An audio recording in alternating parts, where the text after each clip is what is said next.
Welcome in, fellow Potterheads. Tonight, beneath the starry ceiling of the Great Hall, we will be going over magical tales from the wizarding world to guide you gently into the realm of dreams. Before we disappear behind the veil of dreams, take a moment to cast your support spell, tap the like button, and join our magical community by subscribing. Also, I'm curious what time it is in your corner of the wizarding world. Whether you're watching from California, Hogsmeade, or London, share your location in the comments below. Your participation will be greatly appreciated and helps our magical community grow stronger. Now, the time for incantations has passed. Dim your lights, find your most comfortable position, and prepare to be transported to the world of witchcraft and wizardry as we begin tonight's magical tales. Chapter 1. The Origins of Steppe Magic.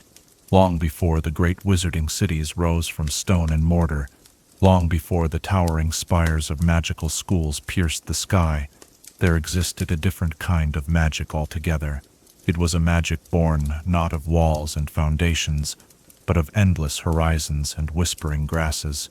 Picture, if you will, the vast steppes that stretch beyond the reach of ordinary sight, where the earth meets the sky in an unbroken line that seems to go on forever. Here, beneath skies so wide they could swallow entire kingdoms, the first steppe wizards discovered a magic as boundless as the grasslands themselves. The steppes hold secrets that few understand, for this magic did not emerge from books or careful study within protected halls. Instead, it grew organically from the very soil beneath wandering feet, from the rhythm of seasons that painted the grasslands in ever-changing hues, from the ancient songs that the wind carried across thousands of miles of open plain. These were the birthplaces of a magical tradition so intertwined with the natural world that to separate the two would be to destroy both entirely. Imagine yourself standing at the edge of this vast expanse as the first light of dawn touches the grass tips with gold. The air carries the earthy scent of rich soil and growing things, while somewhere in the distance, the haunting call of a magical creature echoes across the plains. This is where magic first learned to move with the wind, where spells were cast not by pointing wands at specific targets, but by embracing the flow of energy that pulsed through the very ground beneath your feet. The earliest records, preserved not in books but in the memories of ancient families who still roam these lands, speak of a time when magic itself was younger and wilder. The wizards of the steppes did not seek to control their environment as their settled cousins might, but rather to move in harmony with forces far greater than themselves. They understood that true power came not from dominating the grasslands, but from learning to dance with the rhythms that had governed these plains since time immemorial. These first steppe wizards were nomads by necessity and by choice, following patterns of movement that were both practical and deeply magical. The grasslands revealed their secrets only to those who were willing to travel, to experience the subtle changes in magical energy that occurred as one moved from one region to another. A spell that worked perfectly in the eastern reaches might require completely different incantations when performed among the western grasses, not because the magic itself had changed, but because the magical ecosystem of each area demanded its own unique approach.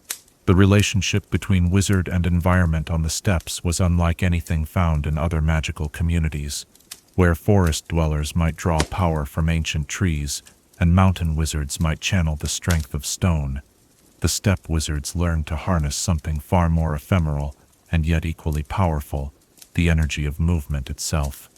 Their magic was the magic of journeys, of horizons always just out of reach, of the endless cycle of departure and arrival that defined life on the grasslands. Consider how different this approach was from the structured magical education that would later develop in established schools. Young steppe wizards did not learn their craft by memorizing spells from textbooks, but by walking alongside their elders across vast distances, absorbing magical knowledge through their feet as much as through their minds. They learned to read the subtle signs that indicated changes in magical currents, to understand how the position of stars affected the flow of power through the earth, and to recognize the particular quality of light that preceded the most potent magical moments. The tools of steppe magic reflected this intimate connection with the natural world, rather than elaborate wands carved from rare woods. Many steppe wizards used simple staffs cut from grasses that had grown in places of particular magical significance.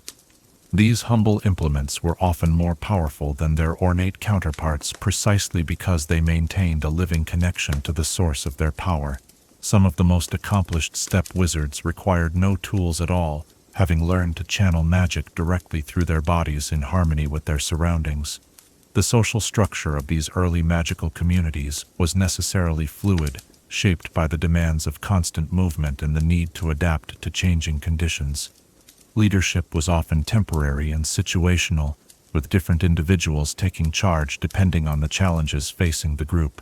A wizard skilled in weather magic might lead during dangerous storms, while someone with expertise in creature communication would guide the community when negotiating passage through territories inhabited by temperamental magical beasts. Family bonds among steppe wizards were both stronger and more complex than those found in settled communities. Since survival often depended on the group's ability to work together seamlessly, magical families developed intricate support networks that could span great distances. A spell cast by one family member might be strengthened by relatives hundreds of miles away, creating invisible threads of connection that helped bind the scattered community together across the vast grasslands. The seasonal cycles played a crucial role in shaping steppe magical practices. Spring brought renewal magic, as wizards helped encourage the growth of new grasses and welcomed the return of migrating magical creatures. Summer was the time of great gatherings, when scattered families would converge at traditional meeting places to share knowledge, arrange marriages, and participate in powerful group rituals that could only be performed when many wizards worked together. Autumn brought harvest magic, not of crops in the traditional sense, but of magical energies that had built up over the growing season and needed to be carefully gathered and preserved for the lean winter months ahead. Winter on the steppes was perhaps the most magical time of all, when the endless grasslands lay dormant beneath blankets of snow and ice. During these quiet months, when travel was difficult and communities were forced to remain in sheltered locations for extended periods, the deepest magical learning took place. Elder wizards would share the most closely guarded secrets of their craft, passing down knowledge that had been accumulating for generations. Young wizards would undergo intensive training, learning not just specific spells, but the underlying principles that governed all steppe magic. The preservation of magical knowledge presented unique challenges for nomadic communities. Without permanent libraries or schools, the steppe wizards developed sophisticated methods for encoding important information in forms that could travel with them. Some knowledge was preserved in intricate patterns woven into textiles, while other secrets were embedded in songs that could be passed down through generations without ever being written down. The most sacred knowledge was often encoded in the movements of traditional dances, ensuring that as long as the culture survived, its magical heritage would endure. The relationship between steppe wizards and the wider wizarding world was complex and often misunderstood. Settled wizards frequently viewed their nomadic cousins as primitive or backward, failing to recognize the sophisticated magical traditions that had developed over countless generations. This misunderstanding was mutual, as steppe wizards often saw their settled counterparts as having lost touch with the fundamental forces that drove all magic. Despite these cultural differences, there was regular contact between the communities, with steppe wizards serving as intermediaries and messengers across vast distances that would have been difficult for others to traverse. The magical creatures of the steppes played roles that went far beyond simple companionship or utility. Many species had co-evolved alongside the wizard communities, developing symbiotic relationships that benefited both groups. Some creatures served as early warning systems, alerting wizards to approaching dangers or changes in weather patterns. Others participated directly in magical rituals, their natural abilities enhancing and focusing the power raised by their human partners. The bond between steppe wizards and their creature allies was so deep that many magical practices could not be performed without their participation. Trade relationships developed along the migration routes, creating a complex network of exchange that connected distant regions of the magical world. Steppe wizards became renowned for their knowledge of magical plants and minerals that could only be found in specific locations along their traditional paths. They also served as carriers of news and messages, their constant movement making them invaluable for maintaining communication across the scattered settlements of the magical world. The influence of steppe magic extended far beyond the grasslands themselves, as principles developed by nomadic wizards found their way into other magical traditions.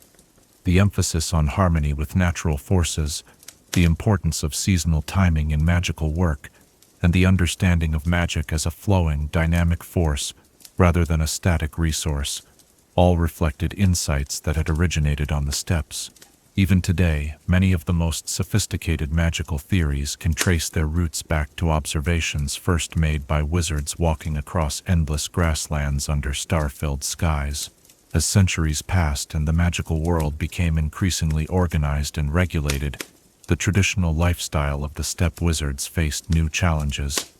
The establishment of national boundaries, the implementation of standardized magical education, and the growing emphasis on settled communities all threatened to disrupt patterns of life that had remained essentially unchanged for millennia. Some steppe families chose to adapt, establishing permanent settlements or sending their children to conventional magical schools. Others retreated deeper into the grasslands, maintaining their traditional ways in increasingly remote areas where the old rhythms could still be observed. The legacy of steppe magic continues to influence the wizarding world in ways both obvious and subtle. The understanding that magic is not a tool to be wielded, but a force to be partnered with. The recognition that true magical education requires direct experience of the natural world, and the knowledge that the most powerful spells often require no words at all.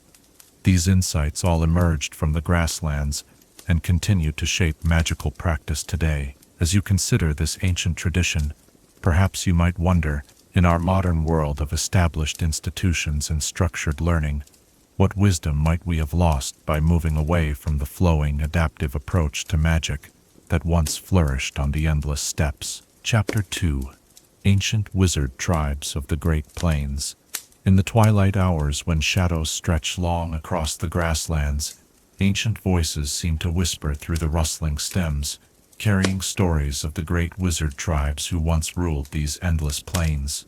Tonight, we delve into the rich tapestry of these remarkable communities, whose names have become legend, and whose magical practices shaped the very essence of steppe wizardry. The Windwalker tribe stands as perhaps the most renowned of all the ancient steppe communities, their reputation built upon an almost supernatural ability to move across the grasslands with a speed and grace that seemed to defy natural law.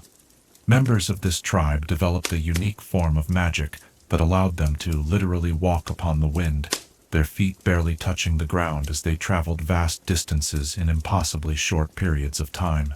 Imagine watching these wizards cross the horizon, their robes billowing not from earthly breezes, but from currents of magical energy that lifted and carried them forward like leaves dancing on an autumn gale. The Windwalkers' mastery extended far beyond mere transportation magic. They became the premier messengers and scouts of the steppe world, able to traverse territories that would take other travelers weeks to cross in mere days. Their knowledge of wind patterns, both natural and magical, was encyclopedic, passed down through generations of careful observation and experimentation. Young windwalkers learned to read the sky like a vast map, understanding how the slightest shift in air pressure, or the particular way clouds moved, could indicate changes in magical currents that might affect their journey. The tribe's spiritual beliefs centered around the concept of the great wind, an omnipresent force that they believed connected all living things across the steppes. Their rituals often involved elaborate dances performed on hilltops during periods of strong wind, the participants allowing themselves to be lifted and carried by the currents while maintaining perfect choreographed formations. These ceremonies were said to be breathtakingly beautiful, with dozens of wizards appearing to float and spin through the air in patterns that seemed to mirror the movement of the grasses below. In stark contrast to the ethereal windwalkers stood the Earthsinger tribe, whose magic was as solid and enduring as the soil beneath their feet. These wizards had developed an intimate relationship with the very ground they walked upon, learning to coax secrets from the earth through songs that resonated at frequencies only magical creatures and the land itself could fully appreciate. Their voices could encourage grasses to grow in specific patterns, reveal hidden water sources during drought, and even calm seismic disturbances that might threaten their camps. The Earthsingers served as the memory keepers of steppe civilization, their songs preserving not just magical knowledge, but the entire oral history of the Grassland peoples. Each melody carried within it layers of meaning, with different verses encoding everything from genealogical records to detailed maps of magical sites scattered across thousands of miles of prairie. A skilled Earthsinger could perform for days without repeating a single song, their repertoire encompassing the collective wisdom of their ancestors, stretching back countless generations. The tribe's most remarkable ability was their capacity to sense the deep history embedded within the landscape itself. By placing their hands upon the earth and humming specific harmonic sequences, Earthsinger shamans could perceive echoes of events that had occurred decades or even centuries earlier. This skill made them invaluable as investigators and truth seekers, able to uncover hidden knowledge about ancient battlefields, lost settlements, or the movements of long-dead magical creatures. The Stargazer tribe represented perhaps the most scholarly of the ancient steppe communities, their entire culture built around the careful observation and interpretation of celestial movements. These wizards had mapped the night sky with an accuracy that would not be matched by settled astronomers for many centuries, their knowledge encoded in intricate star charts that could be read like books by those trained in their methods. They understood that the movements of stars and planets had direct effects on magical energies, and they timed their most important rituals to coincide with specific astronomical events. Stargazer encampments were easily recognizable by the tall observation towers they constructed wherever they stopped for extended periods. These temporary structures, built from enchanted grasses that hardened into wood-like strength when properly treated, could be assembled or dismantled in a matter of hours. From these elevated platforms, Stargazer astronomers would spend entire nights tracking the progress of celestial bodies, their observations contributing to an ever-growing body of knowledge about the relationship between cosmic forces and terrestrial magic. The tribe's prophetic abilities were legendary throughout the steppe world. Stargazer seers could predict weather patterns months in advance, foresee the movements of magical creature migrations, and even glimpse potential futures by reading the complex interactions between different stellar influences. Their predictions were sought after by other tribes, and Stargazer shamans often served as advisors to the great tribal councils that occasionally brought the scattered steppe communities together. The Beast Friend tribe developed the most sophisticated magical creature partnerships ever recorded, their entire social structure built around symbiotic relationships with the diverse fauna of the Grasslands.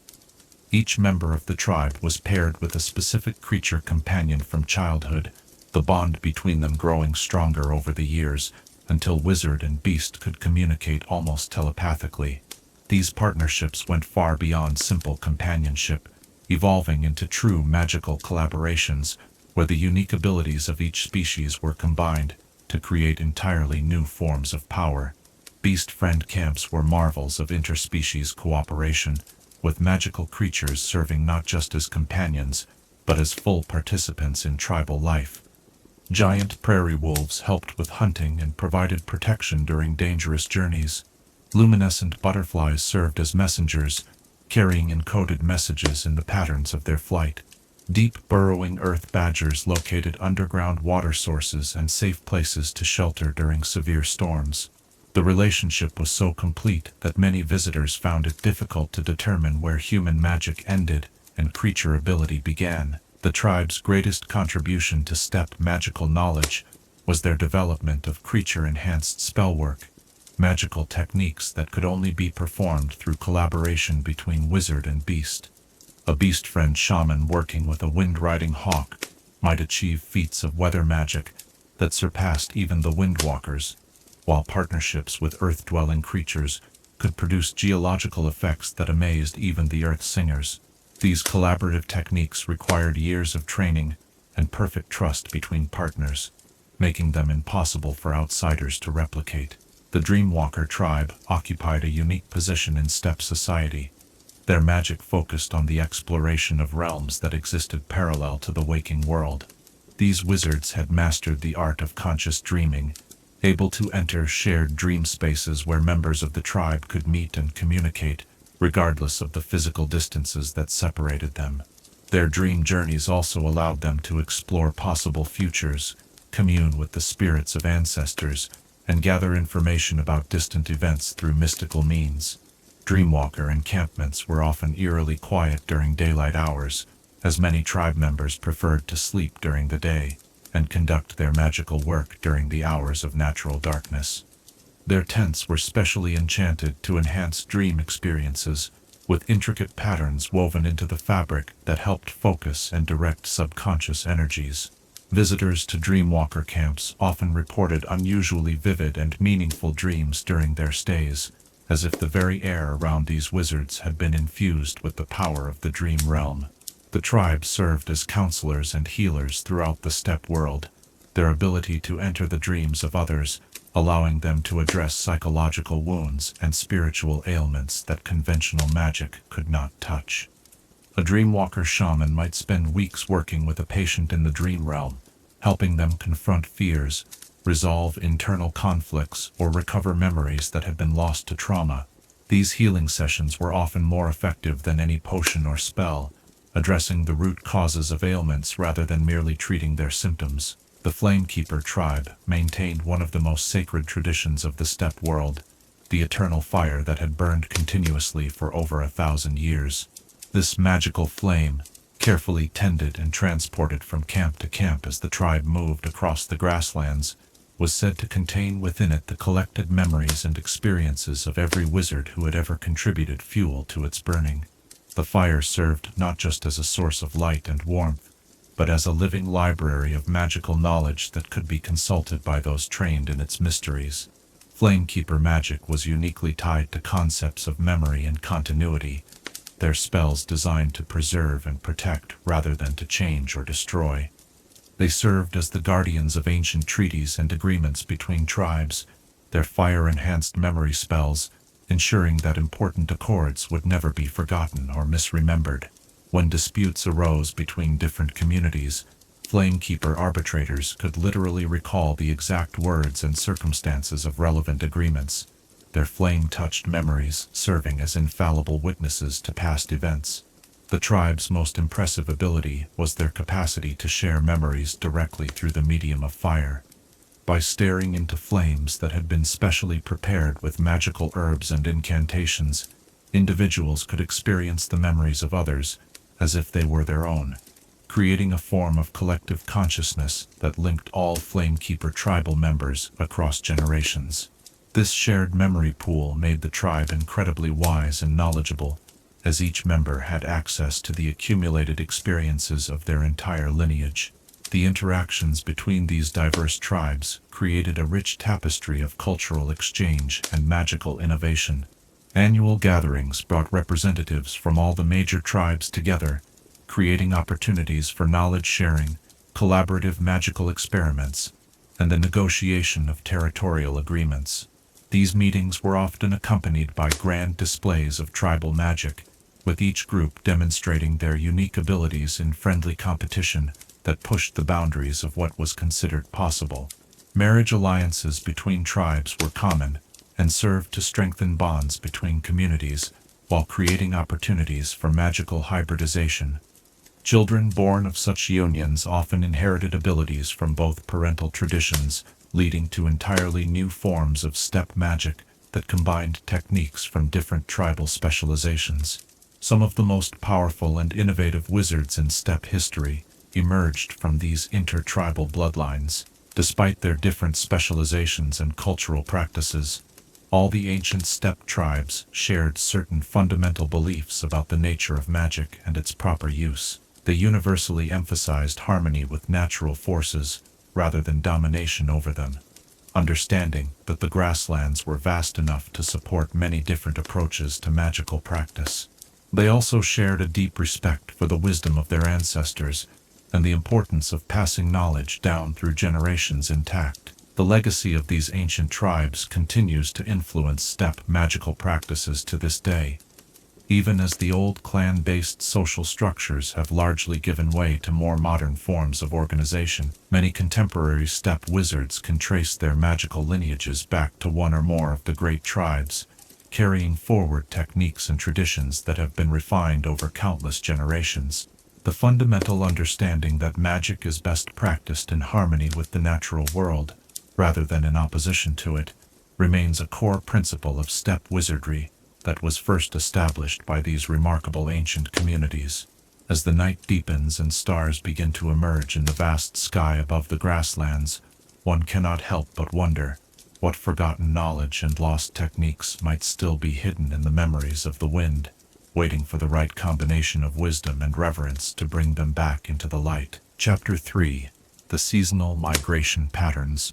As autumn winds begin to stir the endless grasses and the first hints of winter whisper across the steppes, we find ourselves drawn into one of the most extraordinary aspects of steppe wizarding culture, the ancient patterns of movement that governed every aspect of life on the grasslands.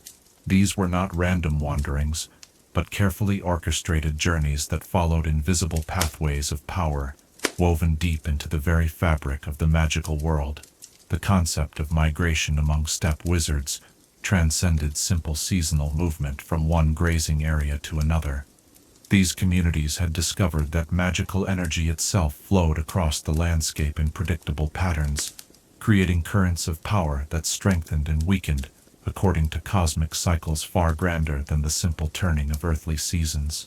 To follow these currents was to tap into forces that could amplify magical abilities hundredfold, while to ignore them was to risk finding oneself cut off from the very source of power that made steppe magic possible.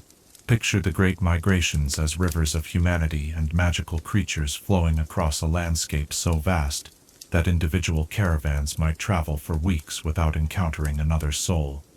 These moving communities followed routes that had been established over countless generations, their paths marked not by physical signposts, but by subtle changes in the magical atmosphere that only experienced navigators could detect. A slight shift in the way morning mist gathered in certain valleys, the particular quality of starlight reflected from specific rock formations, the behavior of magical creatures in response to unseen energies, all these served as guideposts along the ancient roads. The timing of these migrations was governed by astronomical events of breathtaking precision. Steppe astronomers had mapped the movements of stars and planets with an accuracy that allowed them to predict optimal travel windows years in advance. The spring migration traditionally began with the rising of the constellation known as the Wanderer's Staff, a grouping of 7 stars that appeared above the eastern horizon just as the last snows melted from the grasslands. This celestial signal marked the awakening of the Earth's magical currents, the moment when the power that had lain dormant through winter began to flow once again across the steppes. Each family group carried with them instruments of navigation that were marvels of magical engineering. Star wheels carved from crystallized moonbeams could detect the faintest variations in celestial influences, while compass roses inscribed with ancient runes pointed not toward magnetic north, but toward the nearest convergence of magical ley lines. Most precious of all were the migration staffs, passed down through family lineages for generations, each one attuned to the specific magical signature of its owner's bloodline, and capable of detecting the paths that would prove most beneficial to that particular family's magical practices. The spring migration was perhaps the most joyful of the yearly journeys, a time of renewal and reunion, as scattered families emerged from their winter shelters to rejoin the great flowing movements across the grasslands.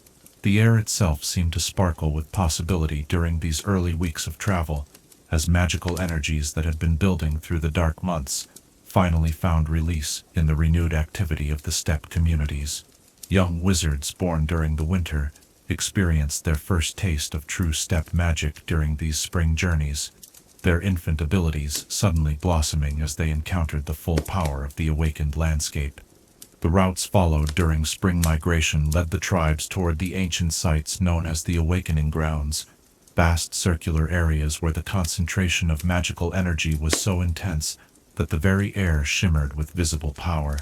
These locations served as gathering points for multiple tribes, creating temporary cities that might house thousands of individuals for several weeks before dissolving again as the migration continued.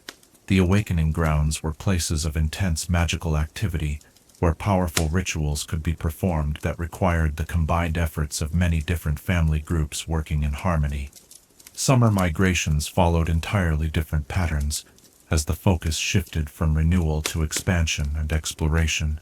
The longer days and stable weather conditions allowed for more ambitious journeys, with some tribal groups venturing into regions that could only be safely accessed during the warmest months of the year.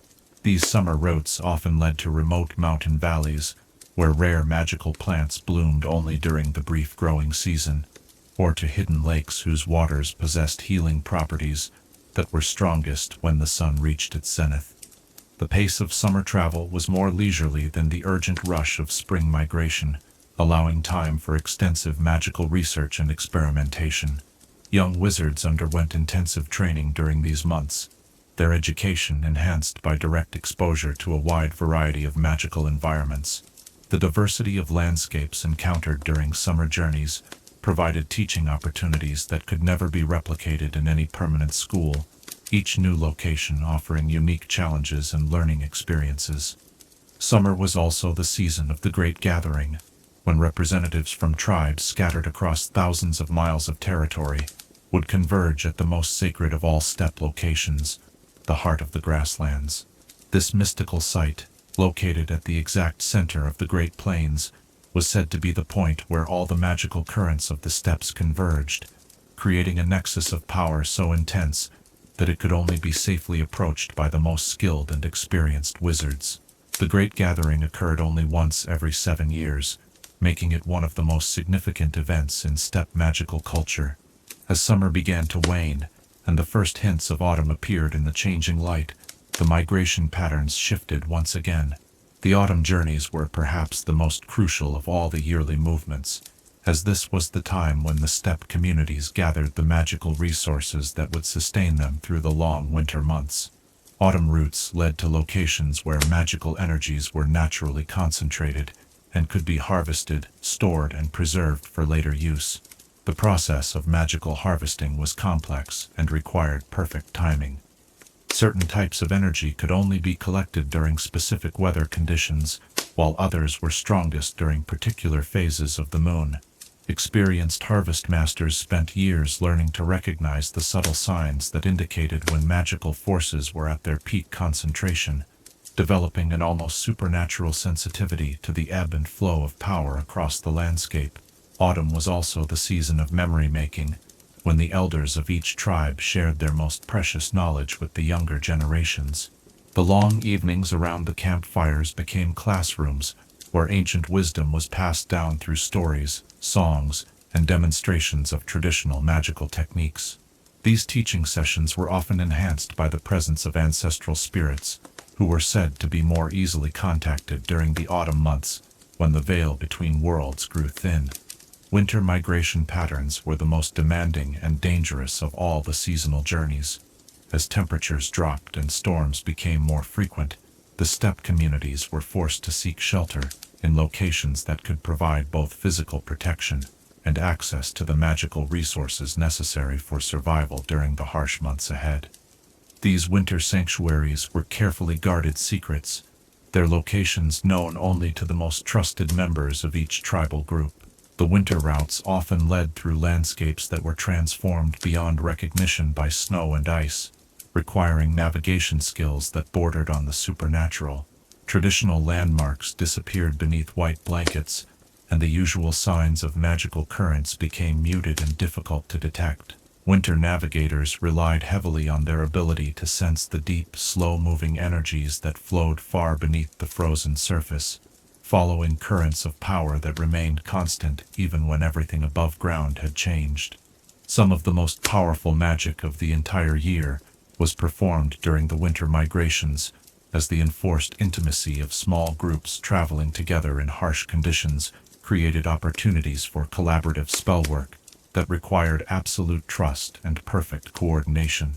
These winter workings often focused on protection and preservation, weaving magical shields around the traveling communities that could deflect both natural and supernatural threats. The winter sanctuaries themselves were marvels of magical engineering, temporary settlements that combined practical shelter with sophisticated enchantments designed to create pockets of warmth and comfort in even the most hostile conditions. These camps were often located in areas where natural features provided some protection from the elements, but their true effectiveness came from the layered magical protections that were renewed and strengthened each year by the communities that used them. The most remarkable aspect of these seasonal migration patterns was their flexibility and adaptability. While the basic routes and timing remained consistent across generations, experienced migration leaders could make real-time adjustments based on changing conditions. A particularly harsh winter might require deviation from traditional paths to avoid dangerous areas, while an unusually early spring might create opportunities to reach normally inaccessible locations.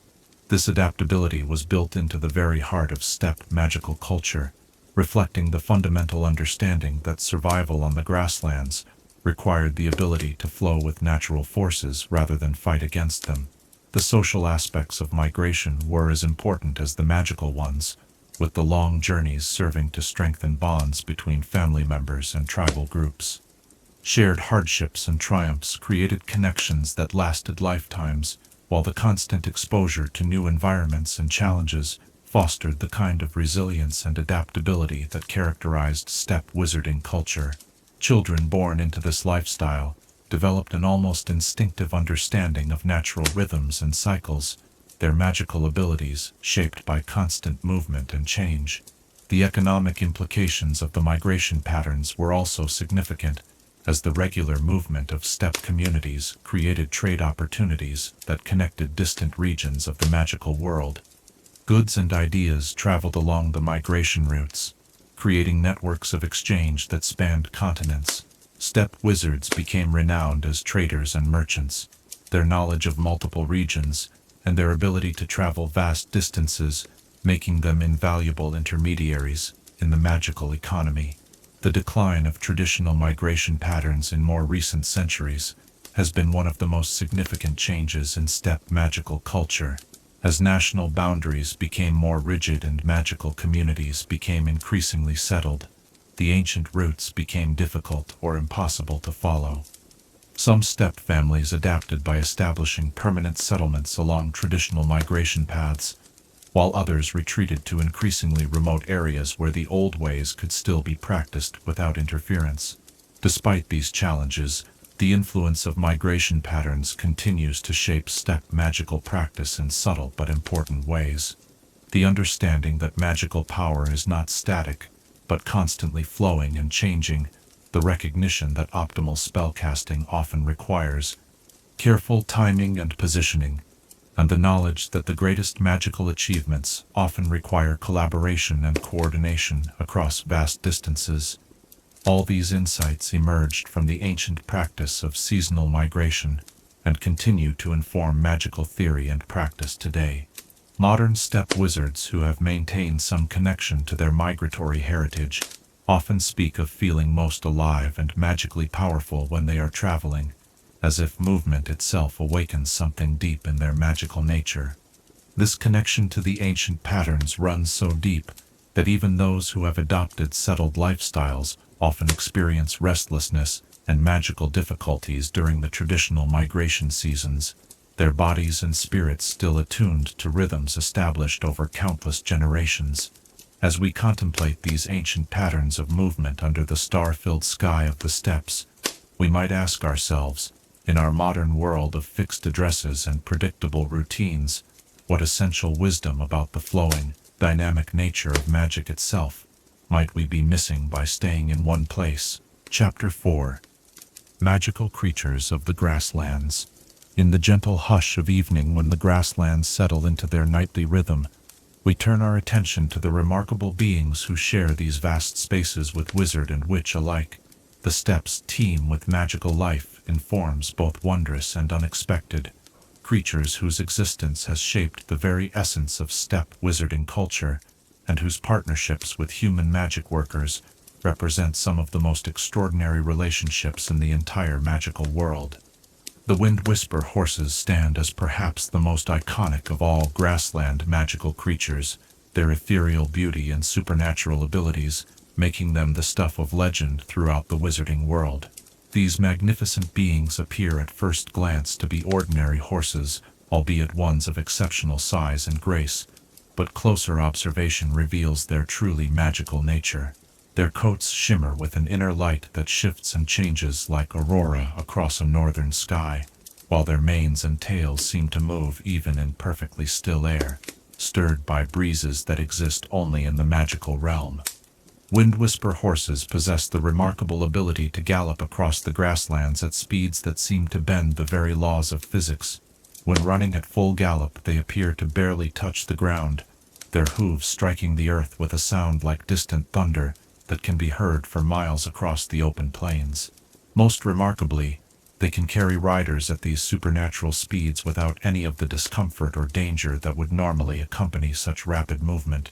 Their magical aura extending to protect and stabilize anyone fortunate enough to earn their trust. The relationship between Wind Whisper horses and steppe wizards goes far beyond simple domestication. These creatures choose their human partners as much as they are chosen, often appearing at crucial moments in a young wizard's life to offer their companionship and aid. The bond that forms between horse and rider is telepathic in nature, allowing for communication that transcends the need for words or even conscious thought. Experienced partnerships can achieve feats of coordination that seem almost supernatural, with horse and rider moving as a single entity across the challenging terrain of the steppes. Deep beneath the waving grasses live the earth-song badgers, creatures whose magical abilities are as profound as they are subtle. These large, intelligent badgers have evolved a unique form of magic centered around their ability to communicate with the very soil itself. Through a complex series of vibrations produced by specialized organs in their throats, earth-song badgers can sing to the earth, encouraging it to reveal its secrets or alter its properties in beneficial ways. The burrow systems created by earth-song badgers are marvels of both engineering and magic, extending far deeper and covering much greater areas than would be possible through purely physical excavation.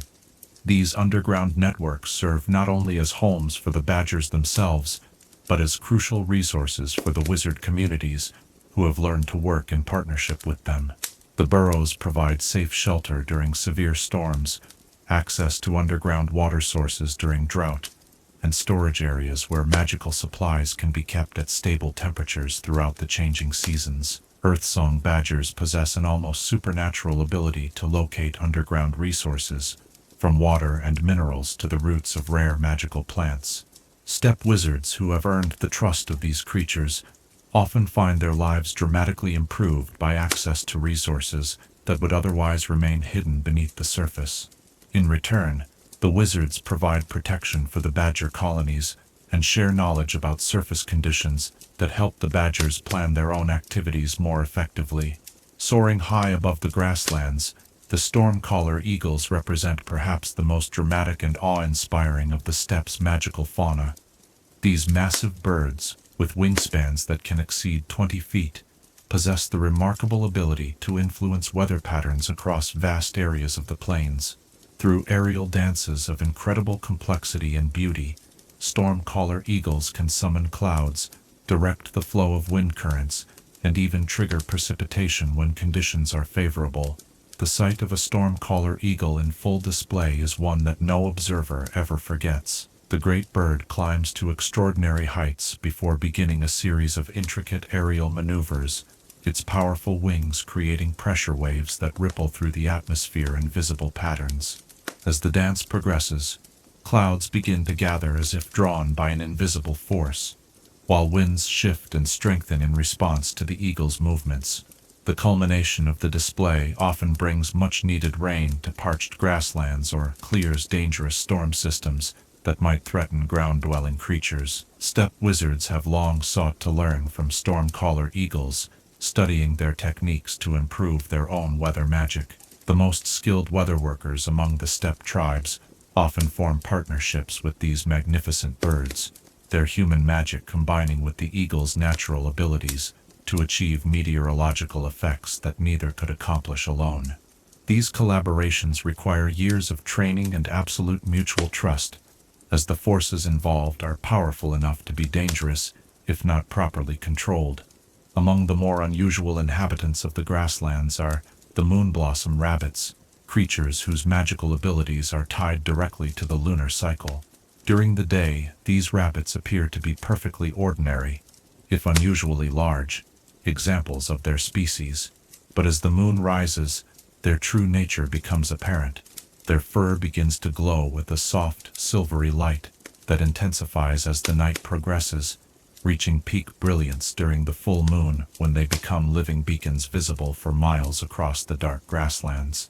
The light produced by moonblossom rabbits possesses remarkable healing properties, particularly effective in treating magical ailments and injuries. Steppe healers have learned to work with colonies of these creatures, using their lunar radiance to enhance the effectiveness of healing potions and to provide comfort to patients suffering from various magical maladies. The rabbits seem to understand their role in these healing partnerships, often gathering around sick or injured individuals without any prompting from their human allies. The reproductive cycle of moonblossom rabbits is synchronized with lunar phases in ways that create spectacular displays of natural magic.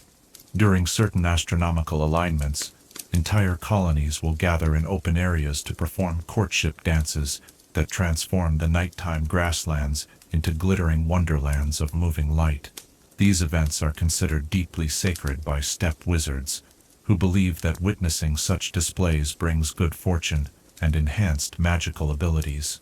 Perhaps the most mysterious of all grassland creatures are the dreamwalk deer, ethereal beings that exist simultaneously in the physical world and in the realm of dreams and visions. These deer appear and disappear without warning, their translucent forms shifting between solid reality and misty apparition seemingly at will. They are most commonly encountered during the twilight hours, when the boundary between waking and sleeping consciousness becomes thin and permeable. Dreamwalk deer serve as guides and messengers in the dream realm, often appearing in the visions of steppe shamans to provide guidance or warnings about future events. Their ability to move freely between the world of dreams and physical reality makes them invaluable allies for those who practice visionary magic. Some of the most powerful prophetic traditions among steppe wizards are based on techniques learned through communion with these remarkable creatures. The antlers of dreamwalk deer are particularly prized for their magical properties, though they can only be obtained when the deer choose to shed them naturally. These antlers retain the ability to facilitate dream travel even after being separated from their original owners, making them invaluable tools for wizards who specialize in waniromancy and other forms of visionary magic. Staffs and wands made from dreamwalk deer antlers are considered among the most powerful magical implements in the steppe tradition. In the deepest parts of the grasslands, where the grass grows tall enough to hide a mounted rider, dwell the shadow cats, feline predators whose mastery of concealment magic makes them nearly impossible to detect when they choose to remain hidden. These large cats can manipulate light and shadow around their bodies, creating zones of darkness that move with them as they hunt. Their stealth abilities are so advanced that they can become completely invisible, even in broad daylight, detectable only by the faint distortions they create in the air around them. Shadow cats hunt primarily by night, their magical abilities allowing them to approach even the most alert prey without detection. However, they are not merely predators, but intelligent beings capable of forming complex relationships with other creatures, including wizards who prove themselves worthy of respect. The process of earning a shadow cat's trust is lengthy and dangerous, requiring demonstrated courage, patience, and magical skill. Those who succeed, however, gain allies whose stealth abilities can be invaluable for reconnaissance and protection. The magical techniques used by shadow cats have influenced the development of illusion and concealment magic among steppe wizards. By studying these creatures' natural abilities, wizard researchers have developed spells that can duplicate some of their effects, though human magic remains far less refined than the cat's instinctive mastery of shadow manipulation.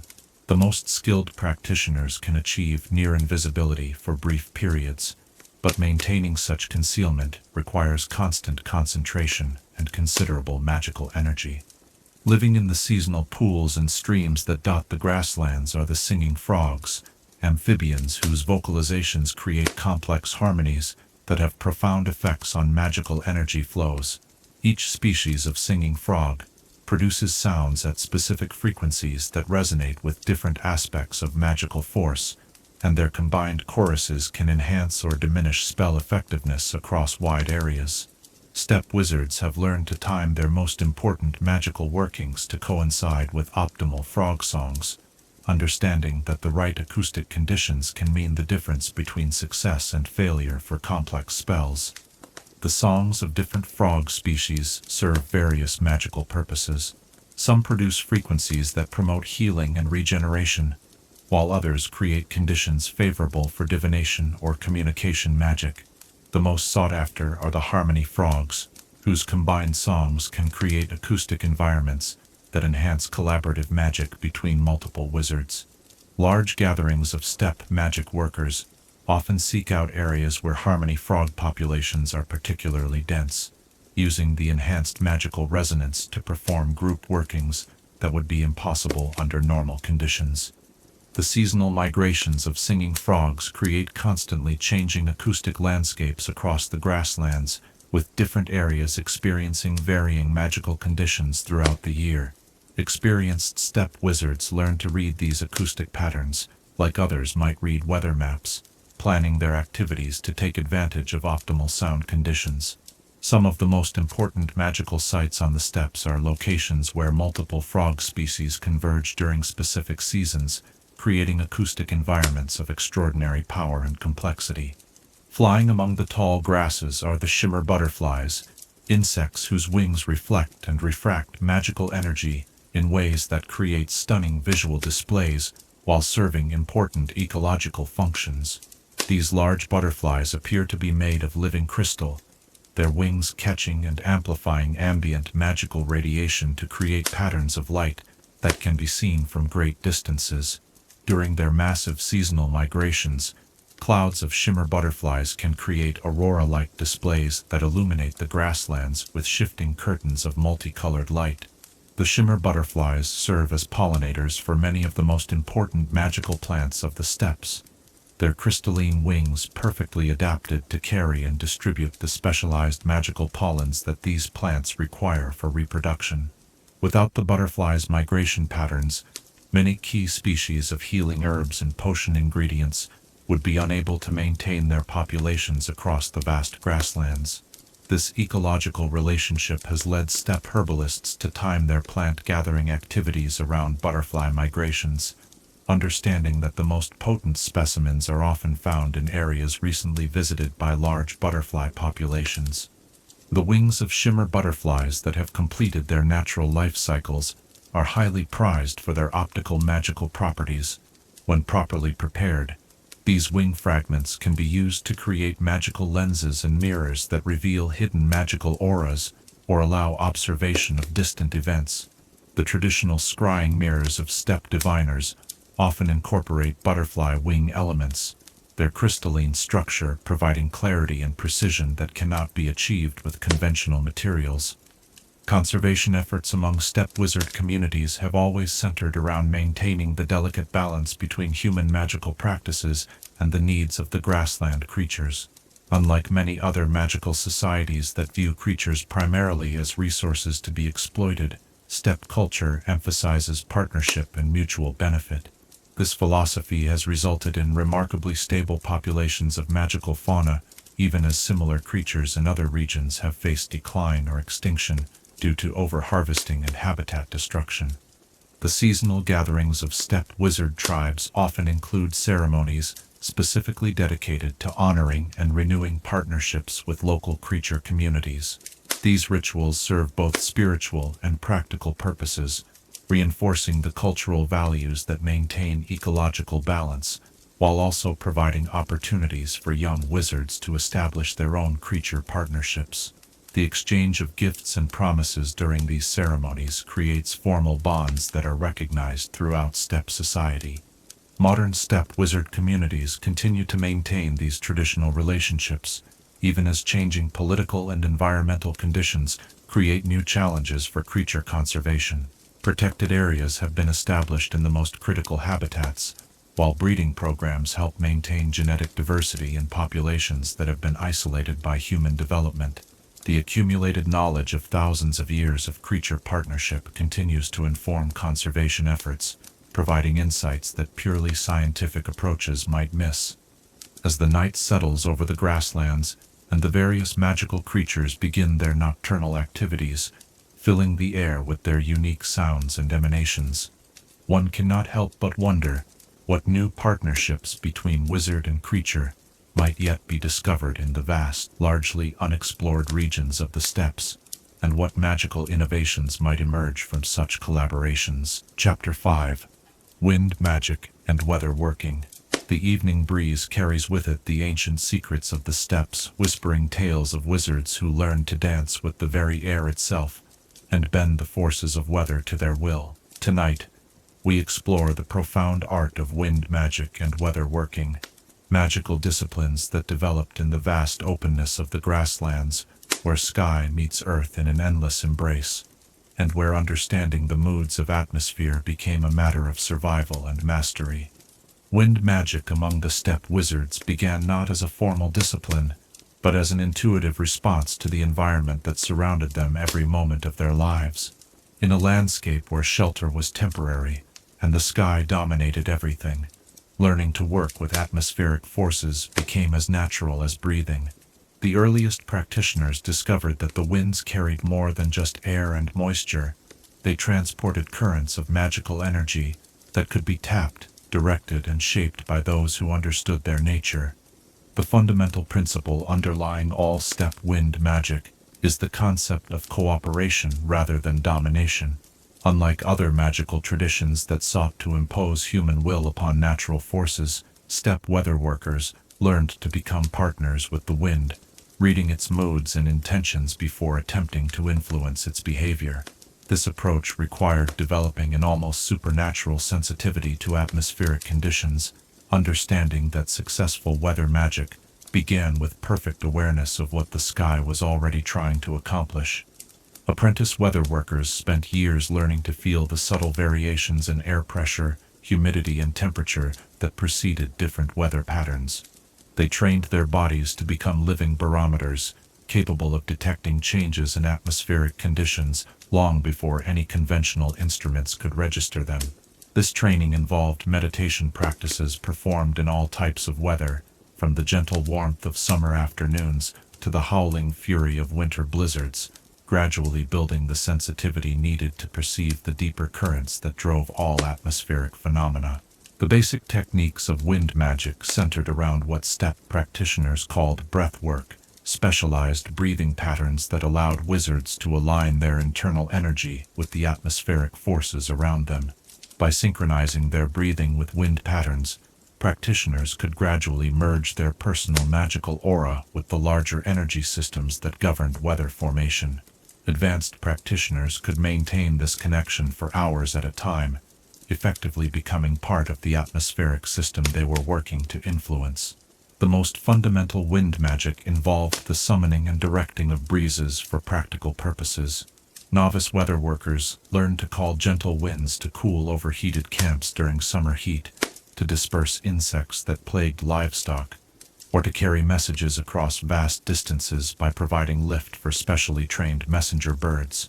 These simple applications required perfect timing and careful modulation of magical energy, as excessive force could transform a helpful breeze into a destructive gale. Intermediate practitioners developed the ability to work with larger air masses, influencing the formation and movement of clouds across the sky. This required understanding the complex interactions between ground temperature, atmospheric moisture, and high-altitude wind patterns.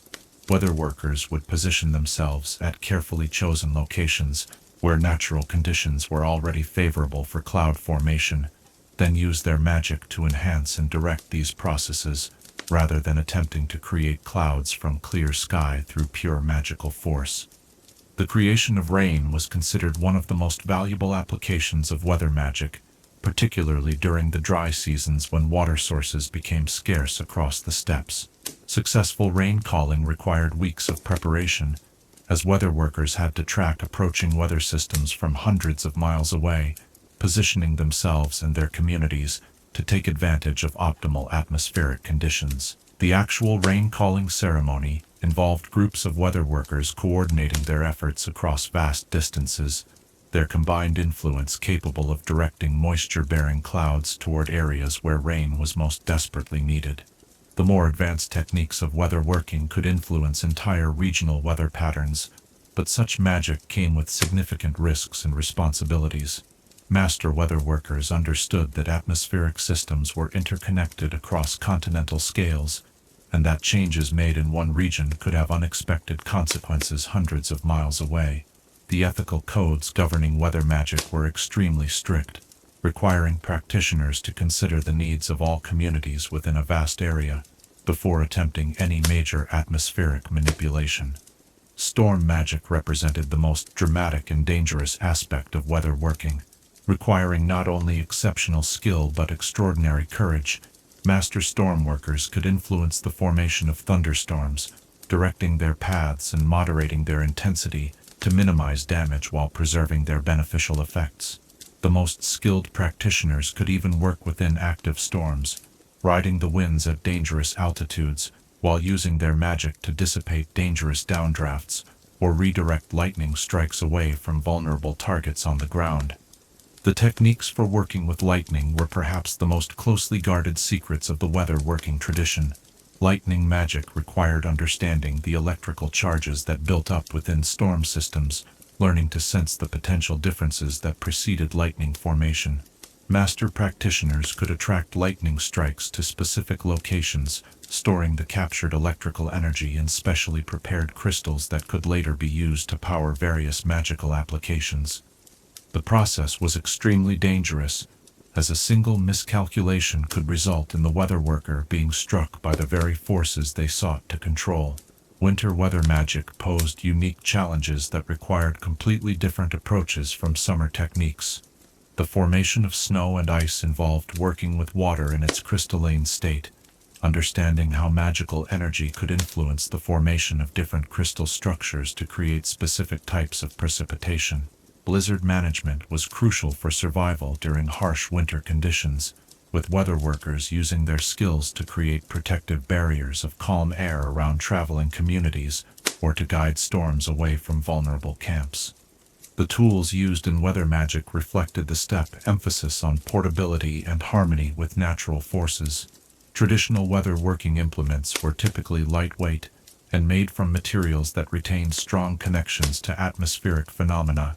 Staff carved from trees that had been struck by lightning were particularly prized, as they maintained a permanent connection to electrical storm energy. Crystals that formed naturally in high-altitude locations where they were exposed to constant wind and weather were used to store and focus atmospheric energy for use in magical workings. Weather prediction was inseparable from weather working among steppe practitioners, as successful atmospheric magic required perfect understanding of what natural systems were already developing. Weather workers developed forecasting abilities that were far more accurate than any conventional meteorological techniques, their predictions based on direct magical sensing of atmospheric energy patterns rather than simple observation of surface conditions. Master forecasters could predict weather patterns weeks in advance, providing invaluable guidance for migration planning and agricultural timing. The social organization of weather working reflected its critical importance to steppe communities.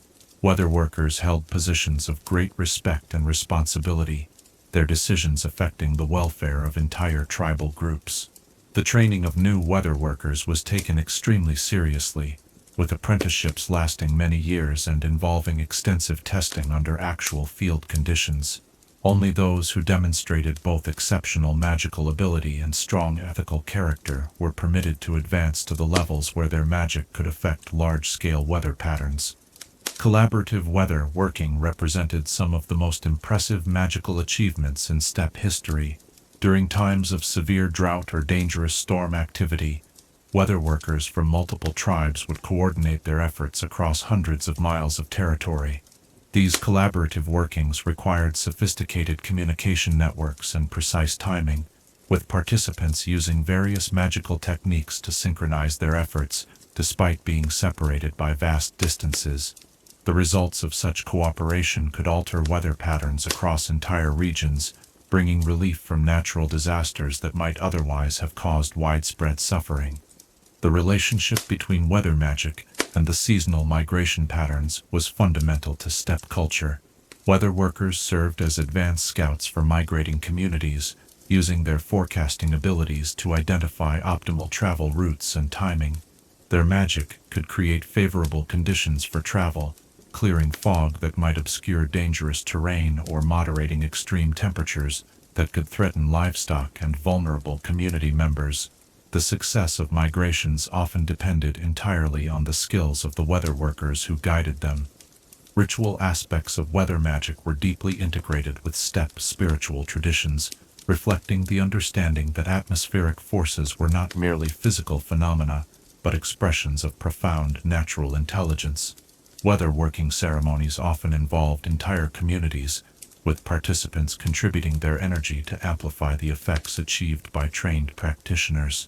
These group rituals strengthen social bonds while providing opportunities for teaching weather sensitivity to younger community members. The decline of traditional weather working has been one of the most significant losses in steppe magical culture, as modern communities have become increasingly dependent on technological weather prediction and protection methods. The knowledge and sensitivity required for effective weather magic can only be developed through constant exposure to natural atmospheric conditions, making it difficult to maintain these traditions in more settled environments. Some contemporary steppe wizards work to preserve weather working knowledge through specialized schools and intensive training programs, but the deep atmospheric sensitivity that characterized the greatest historical practitioners remains increasingly rare. Environmental changes in modern times have created new challenges for weather workers who do maintain traditional practices. Industrial pollution affects atmospheric energy patterns in ways that can interfere with magical sensing, while climate change has altered the natural weather patterns that formed the foundation of traditional forecasting techniques. Contemporary weather workers must adapt their ancient knowledge to deal with atmospheric conditions that their predecessors never encountered, requiring innovations that maintain the essential principles of steppe weather magic, while accounting for unprecedented environmental factors. The influence of steppe weather working extends far beyond the grasslands themselves, as principles developed by nomadic weather workers have informed magical meteorology throughout the wizarding world.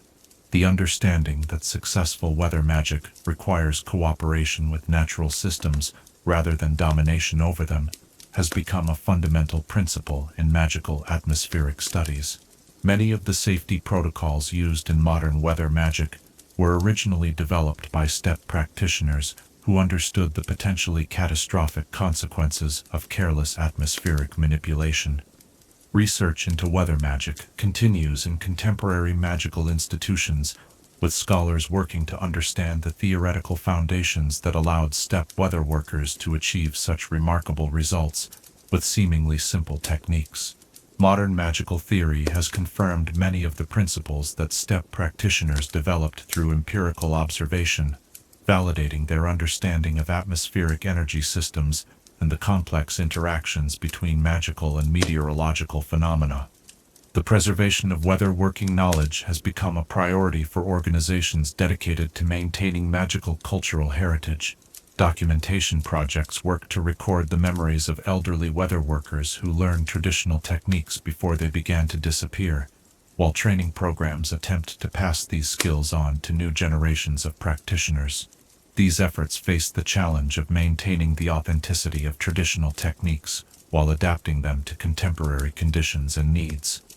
As storm clouds gather on the horizon and the first drops of evening rain begin to fall upon the grasslands, we might reflect on the profound wisdom embedded in the ancient understanding that we are not separate from the natural forces that surround us, but part of the same great system. What might we learn by approaching the challenges of our modern world with the same spirit of cooperation and harmony that allowed steppe weather workers to dance with the very wind itself? Chapter 6. Herbology of the Endless Plains. As twilight settles across the vast grasslands and the sweet scent of prairie flowers mingles with the evening air, we turn our attention to one of the most essential and sophisticated aspects of steppe magical practice, the ancient art of grassland herbology. In this seemingly endless sea of waving grasses, generations of wizard botanists have discovered healing treasures and magical components that rival the most exotic specimens found in any enchanted forest or mountain glade. The herbology of the steppes differs fundamentally from that practiced in other magical regions, shaped by the unique challenges and opportunities presented by an environment where water is precious, seasons are extreme, and the very concept of permanent gardens is foreign to the nomadic lifestyle. Steppe herbalists developed a profound understanding of plants that could survive and thrive in harsh conditions, learning to recognize medicinal and magical properties in species that might appear unremarkable to the untrained eye. The foundation of steppe herbology lies in the principle of intimate knowledge rather than extensive variety. While settled herbalists might maintain gardens containing hundreds of different species, steppe practitioners focused their attention on mastering every aspect of the plants that naturally occurred within their traditional territories. This deep understanding encompassed not only the magical properties of different plant parts, but also the optimal timing for harvest, the specific environmental conditions that enhanced potency, and the complex interactions between different species in their natural habitats. Windgrass, perhaps the most ubiquitous plant across the steppes, exemplifies the sophisticated approach that characterizes grassland herbology. To the casual observer, windgrass appears to be simply the dominant grass species that gives the steppes their characteristic appearance. But steppe herbalists recognize dozens of distinct varieties, each with its own specific magical applications. The timing of windgrass harvest is crucial, as the magical potency of different parts varies dramatically throughout the growing season, and even during different times of day.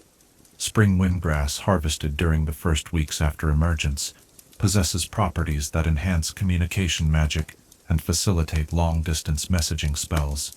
The tender new shoots contain concentrated energy from the awakening earth, making them ideal for potions designed to restore vitality after the dormancy of winter. Summer windgrass develops different properties as it matures, with the fully grown blades containing compounds that enhance weather magic and atmospheric sensitivity. Autumn windgrass, dried by the natural processes of seasonal change, becomes a powerful preservation agent, used in potions and preparations designed to maintain potency over long periods of storage. The roots of windgrass contain perhaps the most remarkable magical properties, though harvesting them requires careful consideration of sustainability and environmental impact. Root systems that have grown for many years in locations of particular magical significance develop the ability to store and concentrate energy from ley lines and other sources of terrestrial power. Preparations made from such roots can enhance virtually any form of earth magic, but their harvest must be balanced against the need to maintain the integrity of the grassland ecosystem. Scattered throughout the windgrass are numerous flowering plants, whose brief blooming periods provide windows of opportunity for collecting some of the most potent magical components available anywhere in the wizarding world. Prairie stars, tiny flowers that bloom for only 3 days each year during the summer solstice, produce nectar that enhances divination abilities and clarifies prophetic visions. The collection of prairie star nectar requires precise timing and specialized techniques, as the flowers open only during specific hours of daylight and close permanently if disturbed during their blooming cycle. Stormcaller lilies represent another treasure of the steppe herbalist's repertoire, though their collection involves considerable risk and requires exceptional skill in weather magic. These rare flowers bloom only during thunderstorms, their petals opening in response to electrical activity in the atmosphere. The flowers themselves glow with captured lightning energy, making them visible even in the darkest storm conditions. Harvesting stormcaller lilies requires herbalists to work in dangerous weather conditions, using their weather magic skills to protect themselves while gathering these extraordinary specimens at the peak of their potency. The processed petals of stormcaller lilies are among the most valued ingredients in advanced potion making, particularly for preparations designed to enhance magical energy and increase spellcasting endurance. A single, properly preserved petal can power enhancement potions for months, while combinations of petals from different storms can create preparations with effects that vary depending on the specific atmospheric conditions present during harvest. Master potioneers throughout the wizarding world have been known to trade rare artifacts for authentic stormcaller lily preparations. Deep-rooted healing herbs present some of the most challenging specimens for steppe herbalists to locate and harvest. Plants like earthsong root and underground sage grow their most potent far beneath the surface, requiring specialized divining techniques to locate and careful excavation methods to harvest without damaging their delicate underground structures. These plants often form symbiotic relationships with the magical creatures that inhabit the grasslands, particularly the earthsong badgers, making their harvest dependent on maintaining good relationships with animal partners. Earthsong root, when properly prepared, produces healing potions of extraordinary effectiveness, particularly for ailments related to magical exhaustion and spiritual disconnection from natural forces. The root contains compounds that help restore the natural balance between a wizard's personal energy and the environmental forces that surround them, making it invaluable for treating conditions that develop when individuals become too isolated from the natural world. The preparation of earthsong root requires grinding techniques that preserve its harmonic properties, often involving collaboration with earthsong badgers, whose natural abilities can enhance the processing. The seasonal timing of herb collection on the steppes follows patterns that have been refined over countless generations of practice. Spring collection focuses on new growth and emerging energy, with herbalists gathering the tender shoots and early leaves that contain concentrated vitality from the awakening earth. Early summer brings the collection of flowers and aerial parts at the peak of their blooming cycles, while late summer and autumn are devoted to gathering seeds, roots, and other parts that have concentrated their energy in preparation for winter dormancy. Winter herbology on the steppes presents unique challenges and opportunities, as the harsh conditions transform familiar plants into entirely different magical specimens. Freeze-dried grasses and flowers often develop properties completely different from their fresh counterparts, with some becoming significantly more potent, while others lose their effectiveness entirely. Snow-covered plants that survive the winter in protected microclimates sometimes develop frost-enhanced properties that cannot be replicated through artificial preservation methods. The preparation and preservation of steppe herbs requires techniques specifically adapted to the nomadic lifestyle of traditional grassland communities. Unlike settled herbalists who might have access to elaborate processing facilities and controlled storage environments, steppe practitioners developed methods that could be carried out using portable equipment and temporary facilities. Solar drying techniques take advantage of the intense sunlight and constant wind movement typical of grassland environments, while specialized containers made from naturally occurring materials provide protection from moisture and temperature extremes during travel. Fermentation processes play a crucial role in steppe herb preparation, with practitioners using naturally occurring microorganisms to enhance and modify the properties of their specimens.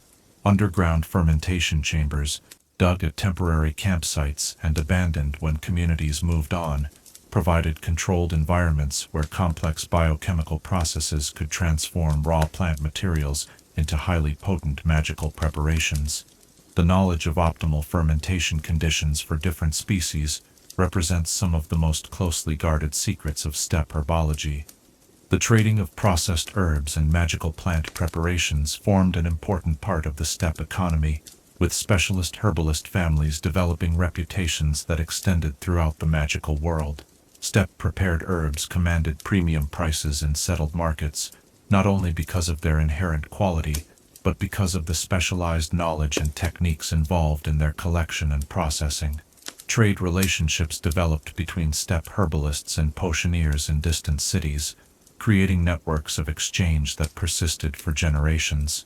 The integration of herbology with other aspects of steppe magic created synergistic effects that enhanced the effectiveness of both disciplines. Weatherworkers collaborated with herbalists to optimize collection timing based on atmospheric conditions, while creature specialists facilitated access to plants that grew in areas inhabited by potentially dangerous magical fauna. The holistic approach to magical practice characteristic of steppe culture meant that herbology was never practiced in isolation, but always as part of a broader understanding of natural systems and their interactions. Teaching herbology in nomadic communities required innovative approaches that differed significantly from the formal botanical education provided in settled magical schools. Young steppe herbalists learned through constant exposure to living plants in their natural environments, developing identification skills through direct observation rather than book study. The ability to recognize subtle variations in plant appearance based on growing conditions, soil composition, and seasonal factors became second nature to those raised in the tradition. Master herbalists served as living libraries of botanical knowledge, their memories containing detailed information about thousands of different plants, their properties, optimal collection methods, and processing techniques. This knowledge was passed down through apprenticeship relationships that often lasted many years, with students gradually gaining access to more advanced and specialized information as they demonstrated their competence and commitment to the discipline. The conservation ethics of steppe herbology emphasized sustainable collection practices that ensured the long-term viability of plant populations across the grasslands. Harvesting protocols specified not only when and how to collect different species, but also how much could be taken from any given location without compromising the plant's ability to reproduce and maintain healthy populations. These conservation practices were enforced through social pressure and traditional sanctions, as communities understood that overexploitation of botanical resources could threaten their own long-term survival. Modern challenges facing steppe herbology include habitat loss due to agricultural development, climate change effects that alter traditional growing patterns, and the decline of traditional knowledge as younger generations adopt more settled lifestyles. Conservation efforts focus on protecting critical habitats where rare species survive, while documentation projects work to preserve traditional knowledge before it is lost entirely. Botanical gardens in settled areas attempt to cultivate steppe species, though many plants prove difficult or impossible to grow outside their natural grassland environments. Research into steppe herbology continues to reveal new applications for traditional preparations, with modern magical medicine confirming many of the therapeutic effects that steppe practitioners have recognized for centuries. The unique environmental conditions of the grasslands produce chemical compounds and magical properties that cannot be replicated in cultivated plants, making preservation of wild populations crucial for maintaining access to these valuable resources. Contemporary steppe herbalists who maintain traditional practices often struggle with the challenge of adapting ancient knowledge to modern conditions. Pollution, altered precipitation patterns, and other environmental changes affect plant chemistry and magical properties in ways that require careful study and adaptation of traditional techniques. The integration of modern scientific methods with traditional knowledge offers promising approaches for understanding and preserving the botanical heritage of the steppes. The influence of steppe herbology extends throughout the magical world, with principles developed by grassland practitioners informing botanical research and conservation efforts in many different environments. The emphasis on deep knowledge of local species, rather than extensive catalogs of exotic plants, the understanding of optimal timing for collection based on natural cycles, and the integration of herbology with other magical disciplines. All represent contributions that have enriched the broader field of magical botany. As the night deepens and the subtle fragrances of prairie flowers drift on the evening breeze, we might consider how the patient observation and deep respect for natural cycles that characterized traditional steppe herbology could inform our own relationship with the plant world. What wisdom might we gain by learning to see the extraordinary potential hidden within the seemingly ordinary plants that surround us in our daily lives? Chapter 7. The Great Gathering Traditions. When the summer sun reaches its highest point in the endless sky, and the grasslands shimmer with waves of heat that seem to dance between earth and heaven, we arrive at one of the most magnificent spectacles in all of steppe magical culture, the great gathering traditions that have brought scattered nomadic communities together for countless generations. These extraordinary events represent the beating heart of grassland civilization, moments when the vast loneliness of the steppes gives way to celebration, learning, and the renewal of bonds that stretch across both distance and time. The great gatherings were far more than simple meetings or festivals. They were carefully orchestrated convergences of magical energy, human community, and cultural preservation that required years of planning and preparation. Unlike the spontaneous gatherings that might occur when nomadic groups encountered each other during their travels, the great gatherings followed ancient schedules based on astronomical events, magical cycles, and the migration patterns of both human communities and the magical creatures that shared the grasslands with them. The selection of gathering sites represented a science unto itself, requiring master geographers and magical surveyors to identify locations where multiple factors aligned in perfect harmony. The ideal gathering ground needed to provide access to clean water sources capable of supporting thousands of people and their animals for extended periods. It required natural windbreaks and elevated areas suitable for the temporary structures that would house various activities, while also offering the open spaces necessary for large group ceremonies and magical workings that might involve hundreds of participants. Most importantly, gathering sites needed to be located at points where the magical energies of the steppes naturally converged, creating enhanced conditions that could support the powerful group magic performed during these events. The ancient site selection rituals involved teams of specialists working together to map energy flows, test soil conditions, evaluate water quality, and assess the suitability of local magical creature populations. Sites that met all criteria became sacred locations, marked with permanent stone circles that served as focal points for gathering activities and helped amplify the magical energies raised during ceremonies. Preparation for a great gathering began months in advance, as messenger riders carried invitations across thousands of miles of grassland to alert scattered communities about the upcoming event. These messages contained detailed information about the gathering site, the astronomical timing that would govern various activities, and the specific themes or purposes that would guide the gathering's focus. Some gatherings emphasized trade and cultural exchange, while others focused on major magical workings, political negotiations, or the celebration of significant anniversaries in steppe history. The convergence itself was a spectacle that defied description, as lines of travelers stretching beyond the horizon gradually filled the gathering grounds with a temporary city that might house 10,000 people or more. The sight of so many individuals coming together after months or even years of isolation on the vast steppes created an atmosphere of excitement and anticipation that was almost magical in itself. The dust clouds raised by approaching caravans could be seen for days before the travelers themselves arrived, building suspense and allowing early arrivals to prepare appropriate welcomes for their approaching kinfolk. The physical layout of gathering sites reflected the sophisticated social organization that governed steppe communities. Family groups established their camps in carefully designated areas based on traditional relationships, magical specializations, and current alliances or affiliations.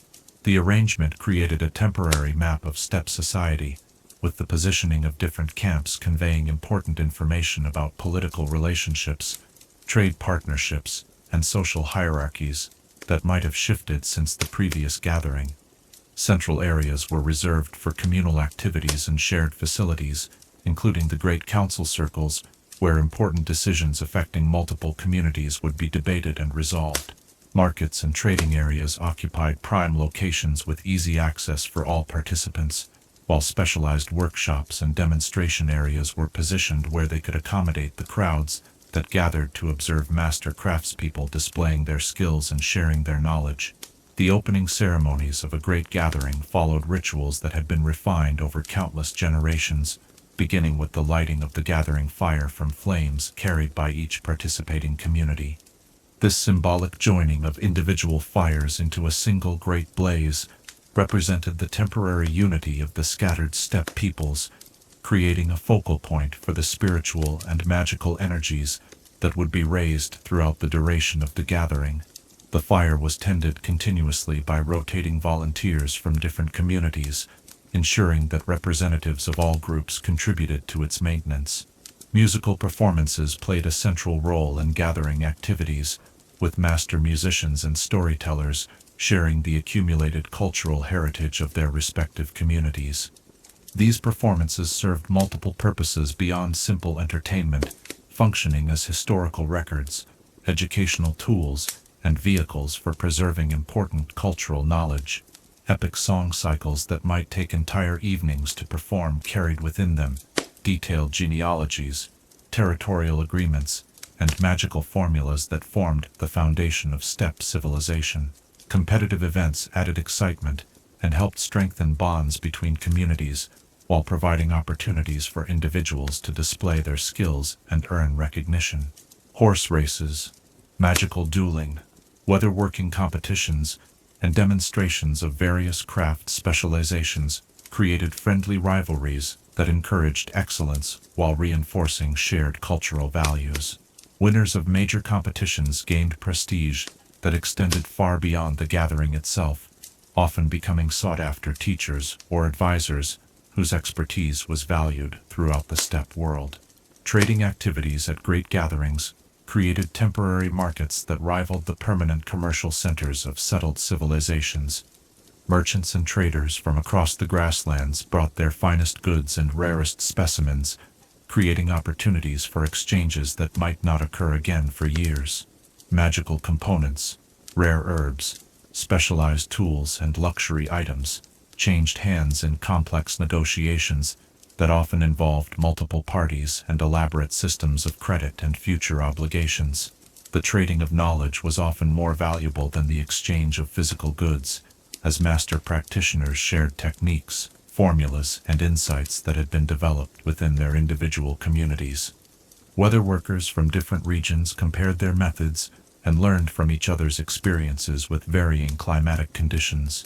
Herbalists exchanged information about plant varieties and processing techniques, while creature specialists discussed new developments in animal partnership and training methods.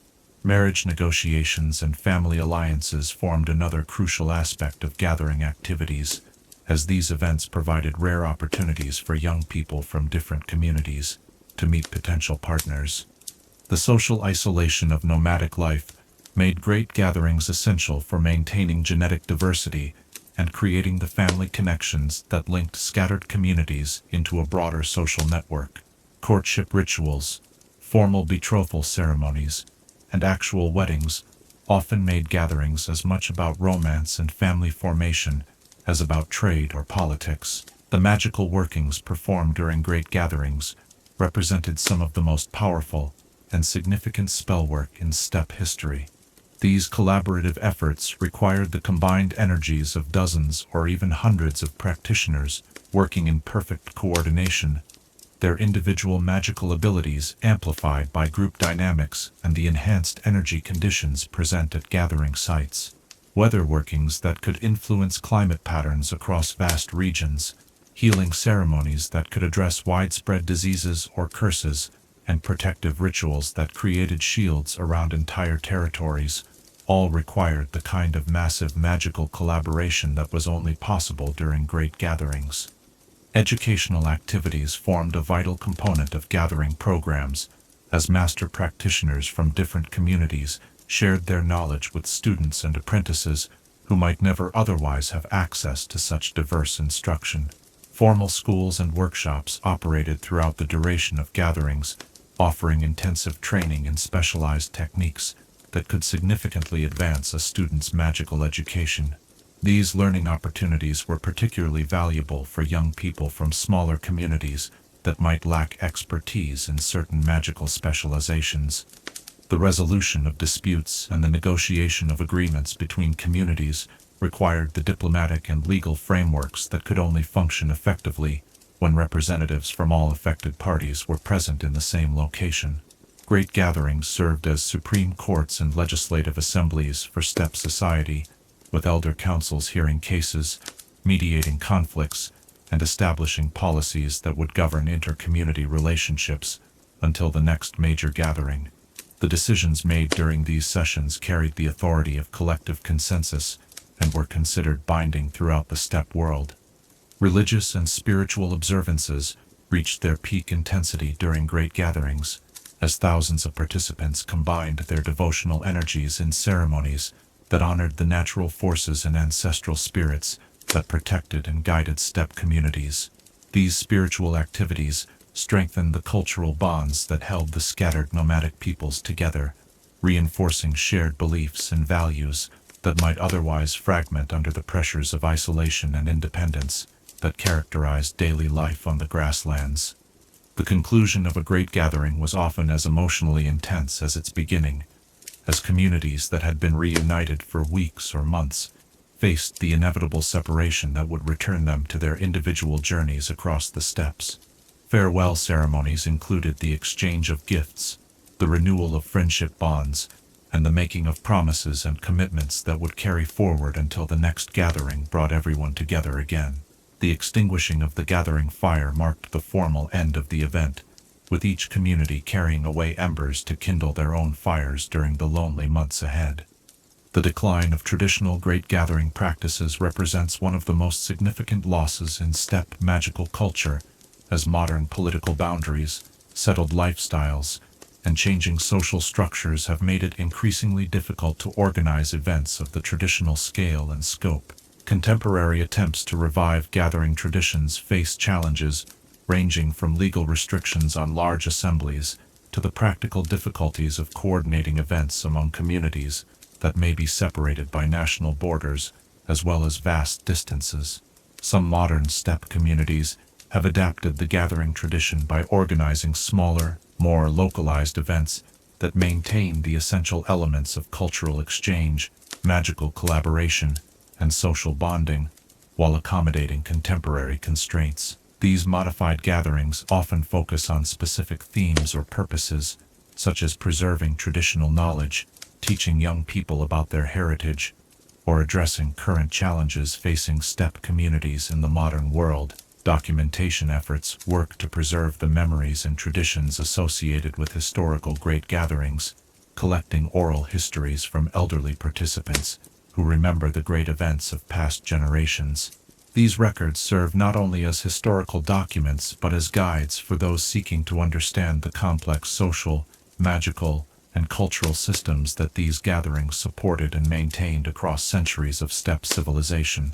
The influence of great gathering traditions extends beyond the steppes themselves, as principles of collaborative organization, cultural exchange, and community building developed by nomadic peoples have informed social practices throughout the magical world. The understanding that temporary communities can create profound and lasting bonds, that diversity of perspectives strengthens collective wisdom, and that celebration and ceremony are essential for maintaining cultural cohesion, all represent insights that emerged from the gathering traditions of the grasslands. As the last light of evening fades from the summer sky, and silence settles over the empty spaces where great gatherings once filled the air with music, laughter, and the sound of thousands of the voices raised in celebration, we might ask ourselves, what essential human needs for community, celebration, and shared purpose do these ancient traditions reveal, and how might we create our own gathering spaces that honor the wisdom of connection across difference and distance? Chapter 8. Horseback Magic and Mounted Wizardry. In the gathering dusk, when the first stars begin to appear above the endless grasslands, we turn to explore one of the most distinctive and spectacular aspects of steppe magical tradition, the ancient art of horseback magic and mounted wizardry. This extraordinary discipline transformed the simple act of riding into a sophisticated magical practice that merged human skill, equine intelligence, and mystical power into something that approached the transcendent, creating partnerships between wizard and horse that produced feats of magic impossible to achieve through any other means. The development of mounted wizardry arose naturally from the fundamental realities of life on the steppes, where survival itself depended on mastery of horsemanship and the ability to cover vast distances with speed and efficiency. What began as practical necessity gradually evolved into something far more profound, as generations of steppe wizards discovered that the bond between rider and mount could become a conduit for magical energies that amplified and transformed the abilities of both participants in the partnership. The foundation of all mounted wizardry lay in the development of what steppe practitioners called the unified consciousness, a state of perfect mental and magical synchronization between wizard and horse that allowed them to function as a single entity rather than two separate beings working together. Achieving this unity required years of training and an almost telepathic understanding between partners, built through countless hours of shared experience in all types of conditions and circumstances. The training process began in early childhood for both human and equine participants, as young wizards were paired with foals in ceremonies that created lifelong bonds between the partners. These initial pairings were made based on careful observation of temperamental compatibility, magical resonance, and the intuitive connections that sometimes sparked between specific individuals. Once paired, wizard and horse grew up together, their magical and emotional development intertwined in ways that created unprecedented levels of understanding and cooperation. Basic mounted spellcasting required completely relearning magical techniques that had been developed for use while stationary on solid ground. The constant movement of a galloping horse created vibrations and energy fluctuations that could disrupt spell formation if not properly accommodated, while the need to maintain balance and control added layers of complexity that challenged even the most accomplished practitioners. Beginning students spent months learning to perform simple spells while mounted on slowly walking horses before advancing to more complex magic at higher speeds. The development of specialized equipment played a crucial role in the advancement of mounted wizardry, with master craftsmen creating saddles, bridles, and other tack that incorporated magical components designed to enhance the partnership between rider and mount. These enchanted implements served multiple functions, providing physical support and comfort during long rides, while also facilitating the magical connections that made advanced mounted spellwork possible. Enchanted saddles represented perhaps the pinnacle of this specialized craftsmanship, with the finest examples requiring years to complete and incorporating materials gathered from across the magical world. The leather was typically treated with oils extracted from rare plants that enhanced magical conductivity, while metal components were forged from alloys that could channel and focus mystical energies without interference. Precious stones and crystals were embedded in specific patterns that created resonance fields around the rider, amplifying their magical abilities while providing protection from the disruptive effects of high-speed movement. The stirrups of master-crafted saddles often incorporated focusing crystals that helped riders maintain concentration during complex spellwork, while the pommel and cantle featured carved symbols that served as anchoring points for protective enchantments. Some of the most advanced saddles included built-in spell storage capabilities, allowing riders to prepare complex magic in advance and release it instantly when needed during fast-paced situations where concentration might be difficult to maintain. Bridles and reins served functions that went far beyond simple control of the mount, becoming sophisticated communication devices that allowed wizard and horse to share thoughts, emotions, and magical energy in real time. The most advanced bridles incorporated networks of fine metal threads that created direct neural connections between the partners, enabling a level of coordination that bordered on the supernatural. Riders using such equipment could direct their mounts through pure intention, leaving their hands free for spellcasting while maintaining perfect control over their horses' movements. Combat applications of mounted wizardry created some of the most formidable warrior mages in magical history, as riders who had achieved unity with their mounts could engage in magical dueling while maintaining full mobility on the battlefield. These mounted combat specialists could cast spells while galloping at full speed, using their horses' movement to enhance the power and range of their magic, while remaining virtually impossible for ground-based opponents to target effectively. The tactical advantages provided by mounted wizardry transformed the nature of magical warfare in regions where steppe warriors were involved, as traditional defensive strategies proved inadequate against opponents who could strike with magical force from any direction before disappearing across the horizon with supernatural speed. Mounted wizard warriors could conduct lightning raids that devastated enemy positions before reinforcements could arrive, while their ability to scout vast territories with magical enhancement provided unprecedented intelligence-gathering capabilities. Whether working from horseback represented one of the most impressive applications of mounted wizardry, as the elevation provided by their mounts gave practitioners better access to atmospheric energies, while their mobility allowed them to position themselves optimally in relation to developing weather systems. Master weather workers could ride directly into the paths of approaching storms, using their movement to help guide and shape the weather patterns they were working to influence. The sight of a mounted weather worker operating within an active thunderstorm was one that witnesses never forgot, as rider and horse moved through wind and rain with apparent immunity to the dangers that surrounded them. The magical protections that made such feats possible required perfect coordination between partners, with the horse's natural weather sensitivity combining with the rider's magical abilities to create awareness of atmospheric conditions that allowed them to avoid the most dangerous areas while positioning themselves where their magic could be most effective. Healing applications of mounted wizardry proved invaluable in emergency situations where injured or sick individuals needed immediate magical treatment but were located in remote or dangerous areas. Mounted healers could travel at supernatural speeds to reach patients who might otherwise die before help could arrive, while their magical abilities allowed them to provide treatment during the journey back to more complete medical facilities. The motion of the horse actually enhanced certain types of healing magic, as the rhythmic movement helped synchronize the patient's body rhythms with the healer's magical energy.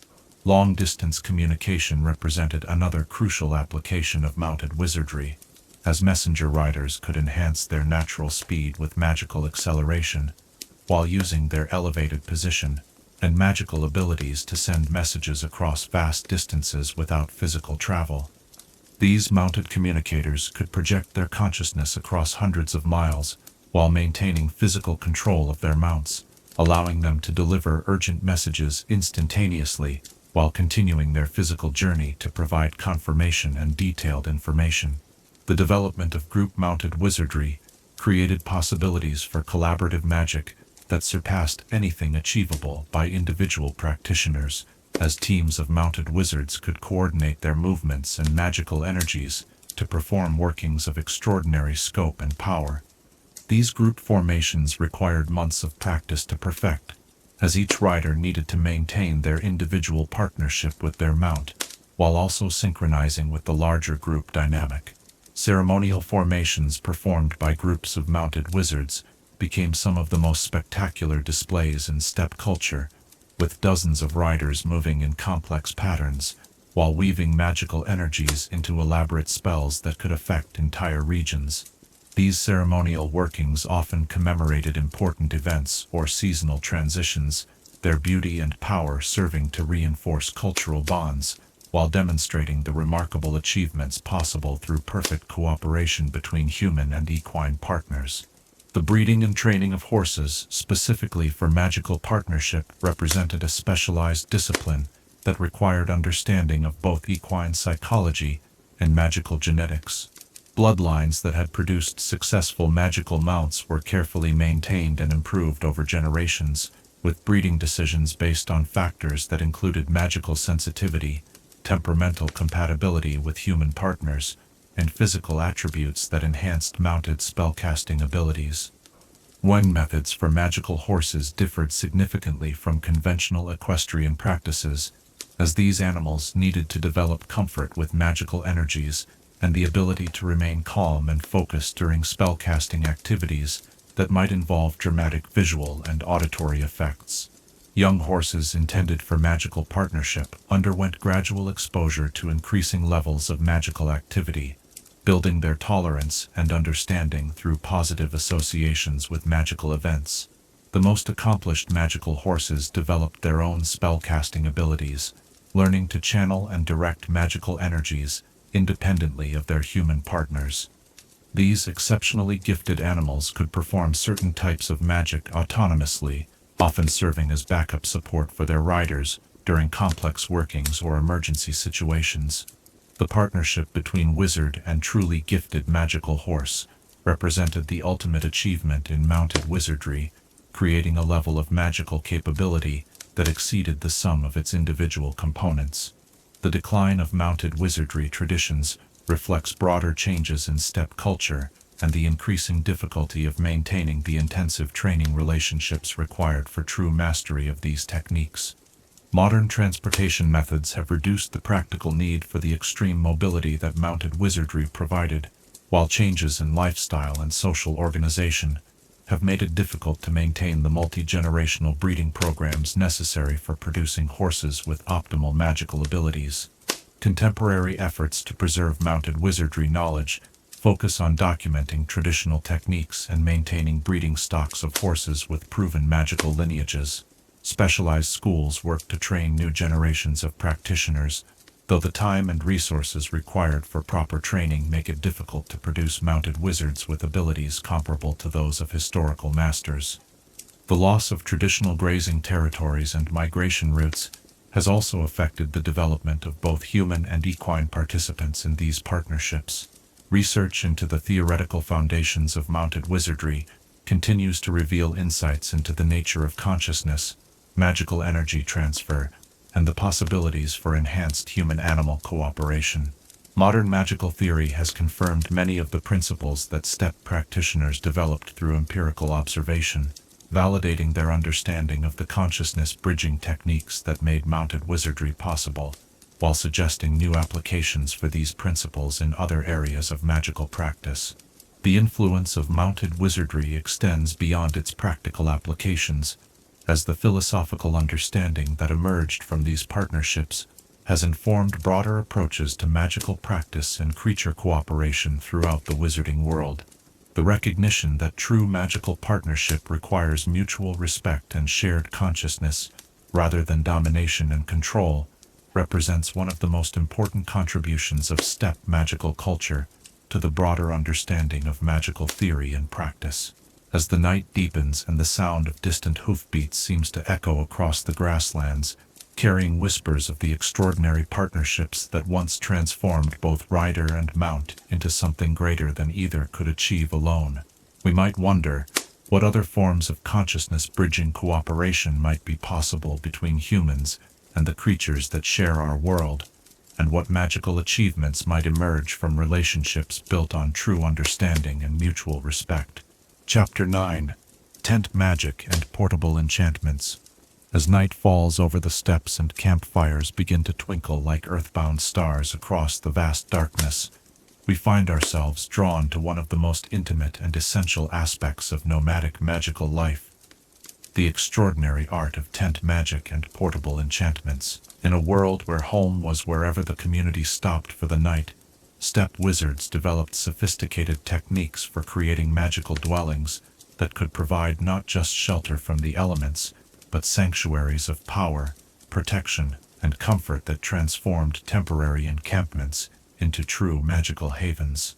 The philosophy underlying tent magic differed fundamentally from the static enchantments used in permanent magical dwellings, as nomadic practitioners needed to create protective and enhancing effects that could be established quickly, function reliably under varying conditions, and be dismantled without loss of magical investment when it came time to move on. This approach required developing enchantments that were simultaneously robust enough to withstand the rigors of constant travel and flexible enough to adapt to the changing magical environments encountered during migrations across the steppes. The basic tent structure itself served as the foundation for all portable enchantments, with master tent makers creating frameworks that functioned as sophisticated magical focusing devices rather than simple shelters. These specialized tents incorporated materials gathered from across the magical world, each component chosen for its specific contribution to the overall magical ecosystem of the dwelling. The support poles were typically crafted from woods that had grown in locations of particular magical significance, their cellular structure naturally attuned to channel and focus mystical energies. The tent coverings represented perhaps the most complex component of portable magical dwellings, as these flexible membranes needed to serve multiple functions simultaneously.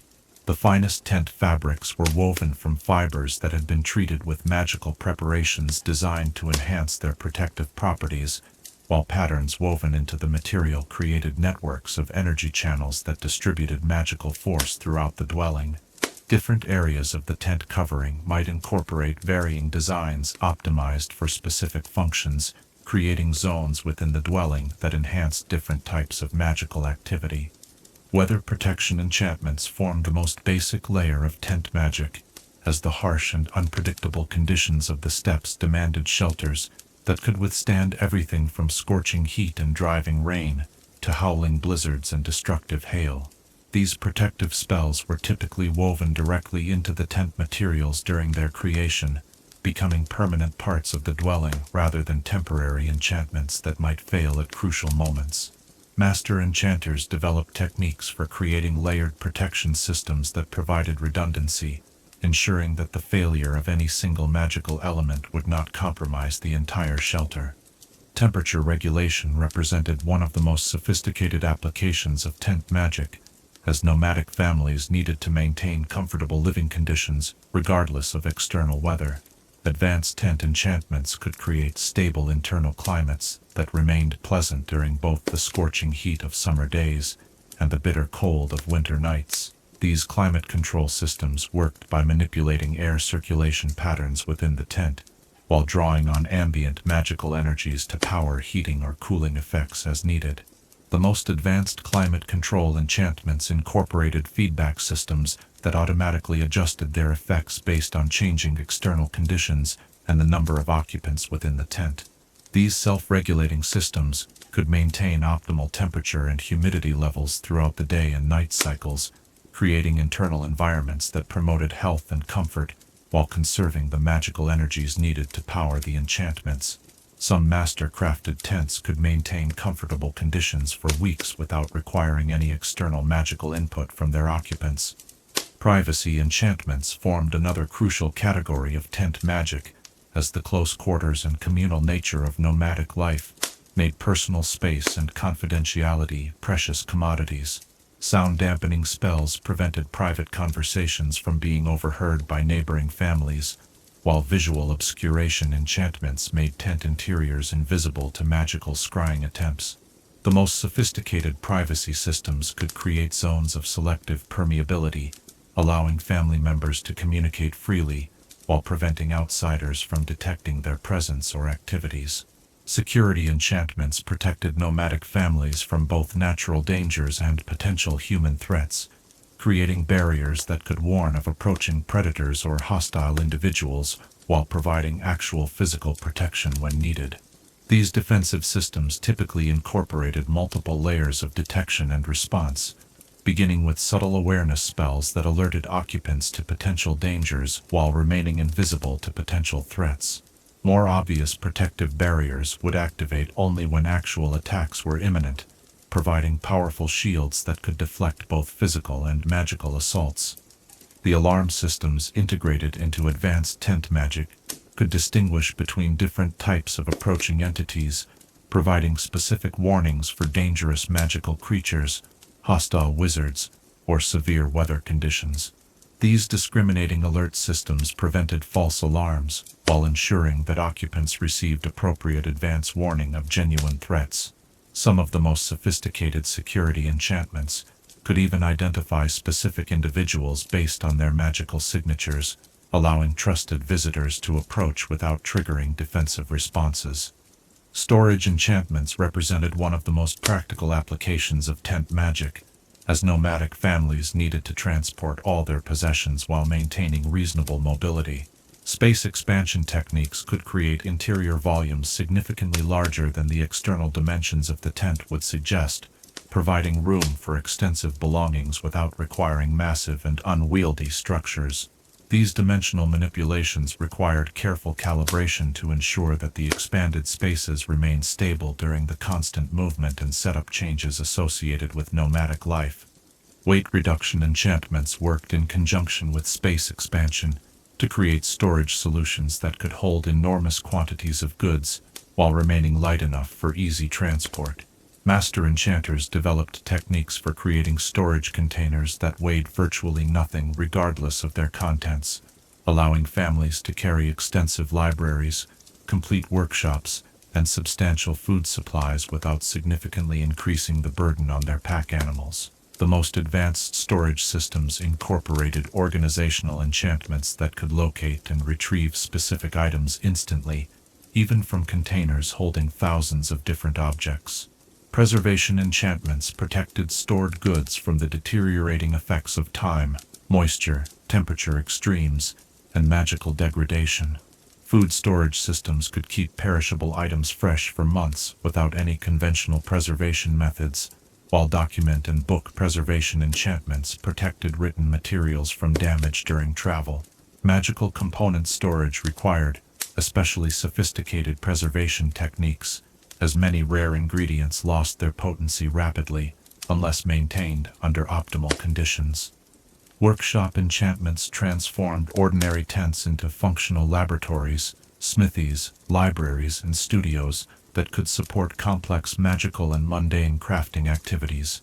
These specialized tent configurations incorporated all the magical infrastructure needed for specific types of work, from alchemical apparatus that could function safely within fabric walls, to forge enchantments that provided high-temperature metalworking capabilities without fire hazards. Master craftsmen could carry complete workshops that rivaled the capabilities of permanent installations while remaining fully portable. The lighting systems used in magical tents represented marvels of enchantment that provided illumination without fire hazards or fuel requirements. These magical lighting networks could produce everything from dim, restful glows suitable for sleeping to brilliant task lighting optimal for detailed work.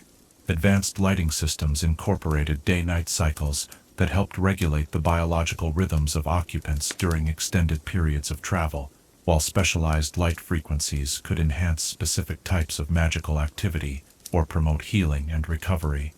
Comfort enchantments addressed the psychological and emotional needs of nomadic families, creating environments that provided the sense of home and stability that permanent dwellings offered to settled communities. These enchantments could generate familiar scents, soothing sounds, and visual effects that created emotional connections to specific places or memories. Some comfort systems incorporated elements that celebrated family history and cultural heritage, surrounding occupants with reminders of their roots and traditions, even while traveling far from ancestral territories. Communication enchantments built into tent magic allowed isolated families to maintain contact with distant relatives and community members, creating networks of connection that spanned vast distances across the steppes. These communication systems could facilitate everything from simple message exchanges to complex collaborative magical workings involving multiple families separated by hundreds of miles. The most advanced communication networks could create virtual gathering spaces where geographically scattered communities could meet for councils, celebrations, or educational activities. Healing and recovery enchantments transformed tents into medical facilities capable of providing sophisticated treatment for injuries and illnesses encountered during travel. These medical tent configurations incorporated all the magical infrastructure needed for diagnosis, treatment, and recovery, allowing nomadic healers to provide care that rivaled what was available in permanent medical institutions. Emergency medical protocols could stabilize patients during transport to more comprehensive treatment facilities, while providing comfort and pain relief during recovery periods. The training and creation of tent magic required specialized knowledge that was typically passed down through family lineages or master-apprentice relationships, as the complexity of portable enchantments demanded years of study and practice to master. Young enchanters learned to work with the unique challenges presented by flexible temporary structures, while developing the sensitivity needed to create magical effects that could adapt to constantly changing conditions. The creation of a master-level magical tent represented the culmination of decades of learning and experience. Maintenance of portable enchantments required ongoing attention from skilled practitioners, as the stresses of constant travel and varying environmental conditions could gradually degrade magical effects over time. Tent magic included self-diagnostic systems that could identify developing problems before they became critical, while standardized maintenance protocols ensured that enchantments remained at peak effectiveness throughout their operational lifetime. Master enchanters developed renewal techniques that could refresh and strengthen existing enchantments without requiring complete reconstruction of the magical systems. The economic impact of tent magic extended throughout steppe society, as families with superior magical dwellings gained significant advantages in trade, travel efficiency, and quality of life. Master tent makers commanded high prices for their creations while maintaining long waiting lists of prospective customers. The rental and sharing of magical tents created additional economic opportunities, as families with exceptional dwellings could provide temporary accommodations for travelers or emergency shelter during severe weather events. Cultural variations in tent magic reflected the diverse traditions and specializations found among different steppe communities, with various tribes developing distinctive approaches to portable enchantments. Some groups emphasized defensive capabilities, creating mobile fortresses that could withstand magical attacks, while others focused on comfort and luxury, developing dwellings that provided palatial accommodations despite their temporary nature.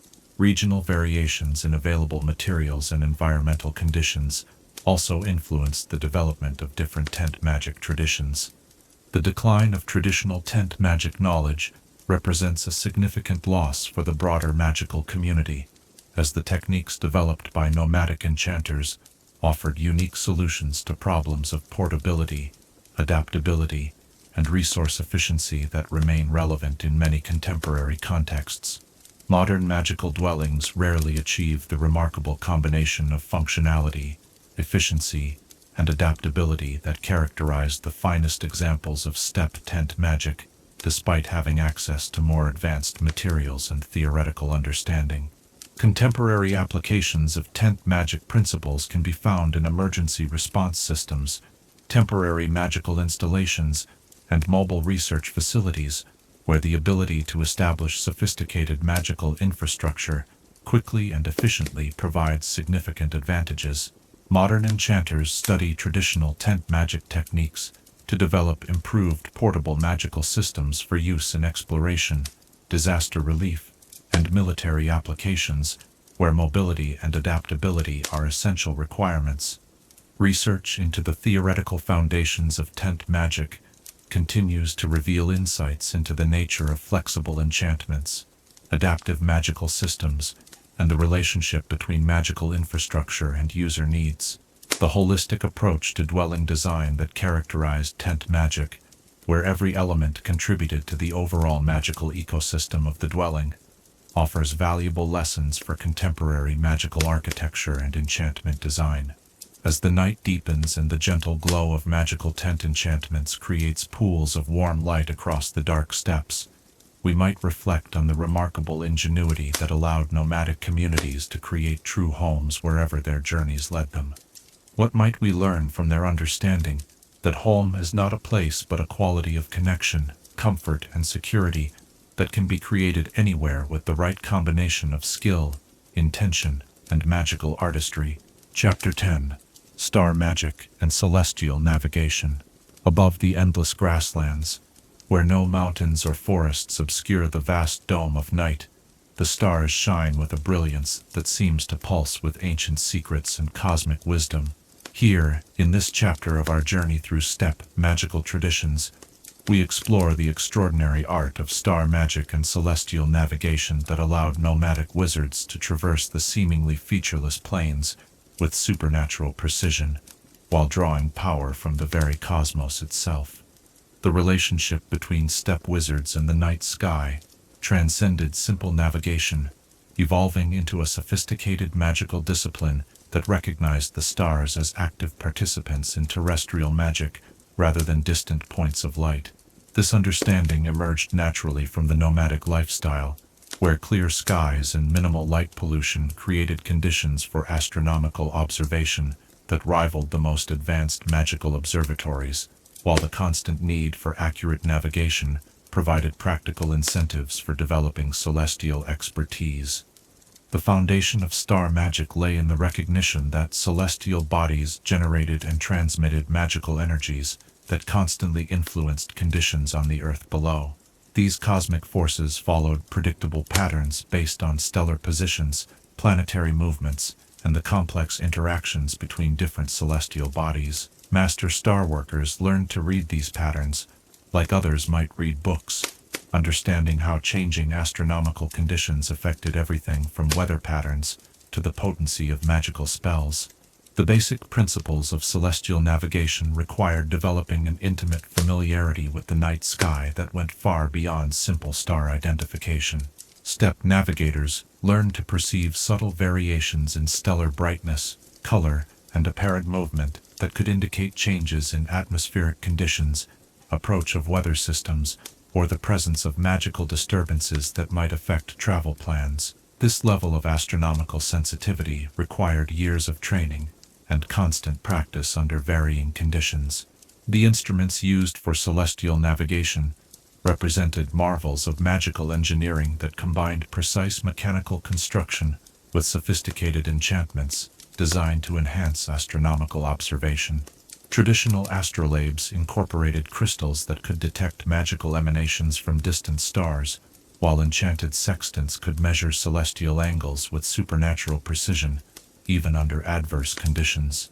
The most advanced navigation instruments included built-in computational capabilities that could calculate complex astronomical relationships instantly, providing navigators with real-time information about optimal travel routes and timing. Star charts used by steppe navigators differed significantly from the simple positional maps employed by settled astronomers, as these sophisticated documents incorporated multiple layers of information about magical influences, seasonal variations, and the complex relationships between celestial and terrestrial phenomena. Reading these charts required understanding specialized symbolic systems that encoded everything from weather prediction data to optimal timing for various types of magical workings. Master navigators could extract information from star charts that would guide not only physical travel, but also magical practices and decision-making. The creation of accurate star charts required collaborative efforts that spanned generations of observers, as the data needed for comprehensive celestial mapping could only be gathered through decades of careful observation under varying conditions. Different families and tribal groups specialized in mapping specific regions of the sky, sharing their observations during great gatherings to build ever more complete and accurate representations of celestial influences. These collaborative mapping projects created some of the most detailed astronomical records in the history of magical science. Weather prediction through star magic achieved levels of accuracy that seemed almost supernatural to those unfamiliar with the techniques involved. Expert celestial weather workers could forecast conditions weeks in advance by observing the complex interactions between stellar positions, planetary movements, and atmospheric energy patterns. These predictions incorporated factors that conventional meteorology ignored, such as the magical influences of different star configurations and the effects of cosmic events on terrestrial weather systems. The timing of magical workings according to celestial conditions represented one of the most sophisticated applications of star magic, as practitioners learned to synchronize their spellcasting activities with astronomical events that enhanced magical potency. Different types of magic responded to different celestial influences, with healing spells gaining power during certain lunar phases, while weather magic achieved peak effectiveness when specific planetary alignments occurred. Master star workers maintained complex calendars that tracked optimal timing for hundreds of different magical applications.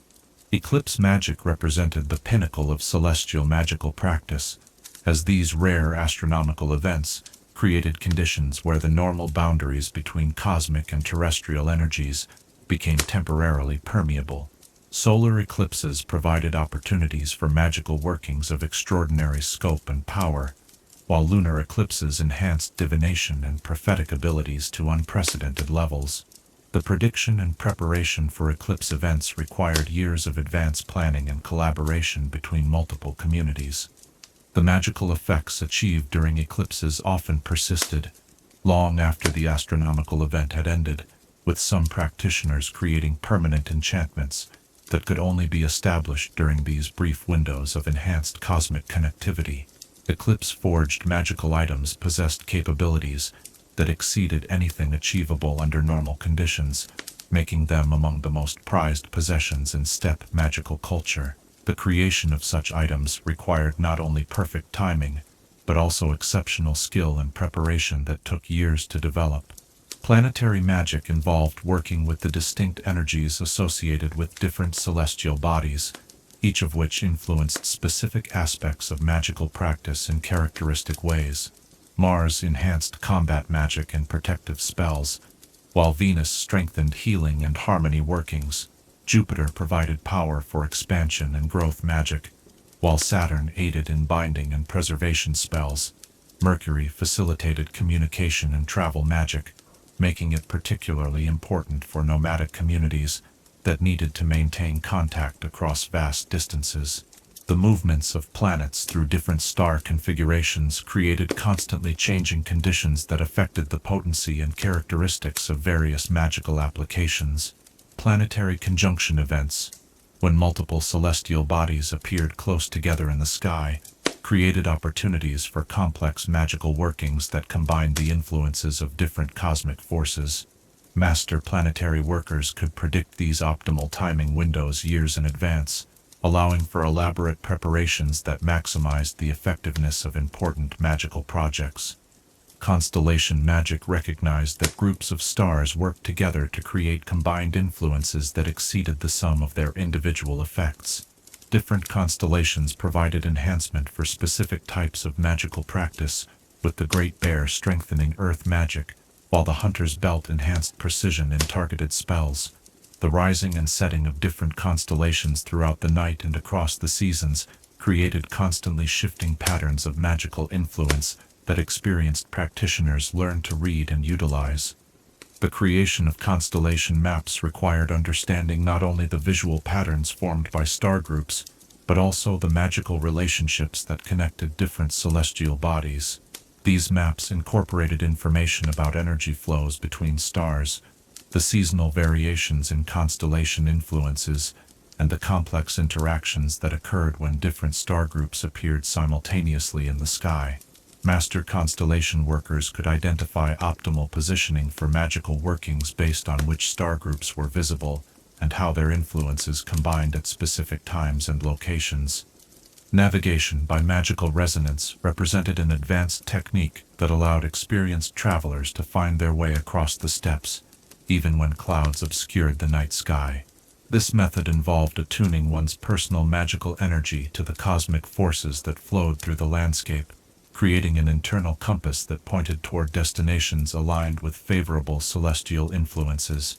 Master navigators could sense the direction of distant locations by feeling the pull of cosmic energies, making them virtually impossible to lose even in the most featureless terrain. The development of magical resonance navigation required years of training that gradually sensitized practitioners to increasingly subtle cosmic influences. Beginning students learned to sense the major energy flows associated with prominent celestial bodies, while advanced practitioners could detect the influences of individual stars and the complex interference patterns created when multiple cosmic forces interacted.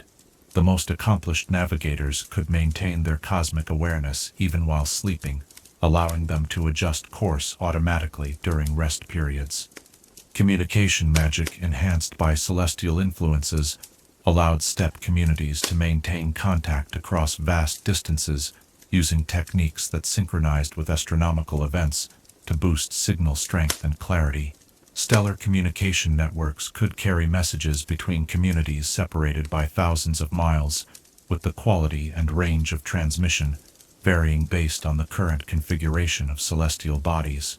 Important messages were often timed to coincide with optimal astronomical conditions, ensuring maximum reliability and clarity.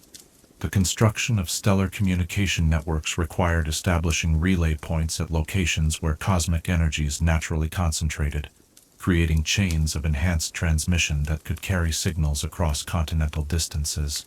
These communication hubs were often located at sites of particular astronomical significance, such as locations where multiple ley lines intersected under favorable star configurations. The maintenance of these networks required ongoing cooperation between widely scattered communities, creating social bonds that reinforced the physical communication links. Divination practices enhanced by star magic achieved levels of accuracy and detail that established steppe prophets as some of the most sought-after seers in the magical world. Stellar divination techniques could reveal information about distant events, future possibilities, and hidden connections that conventional scrying methods could not detect. The clarity and reliability of star-enhanced divination varied according to astronomical conditions, with certain celestial configurations providing windows of extraordinary prophetic capability. The interpretation of stellar omens required understanding complex symbolic systems that associated different astronomical events with specific types of future developments. Shooting stars, changes in stellar brightness, and unusual atmospheric phenomena all carried meanings that experienced diviners could read like written messages. The most accomplished stellar prophets could weave together multiple astronomical observations to create detailed predictions about everything from weather patterns to political developments affecting distant communities. Training in star magic began in early childhood for those showing aptitude for celestial work, as the development of astronomical sensitivity required years of gradual conditioning under actual night sky conditions. Young students spent countless hours learning to identify stars, planets, and constellations, while gradually developing the ability to sense the magical energies associated with different celestial bodies. This training continued throughout the practitioner's lifetime, as the complexity of celestial influences required constant study and practice to master fully. The social organization of star magic reflected its critical importance to nomadic communities, with master celestial workers holding positions of great respect and responsibility. These skilled practitioners served as navigators, weather forecasters, and advisors whose astronomical knowledge influenced major decisions affecting entire communities. The training of new star workers was taken extremely seriously, with apprenticeships lasting many years and involving extensive testing under actual field conditions. The decline of traditional star magic has been accelerated by light pollution, atmospheric changes, and the reduced dependence on celestial navigation in modern times.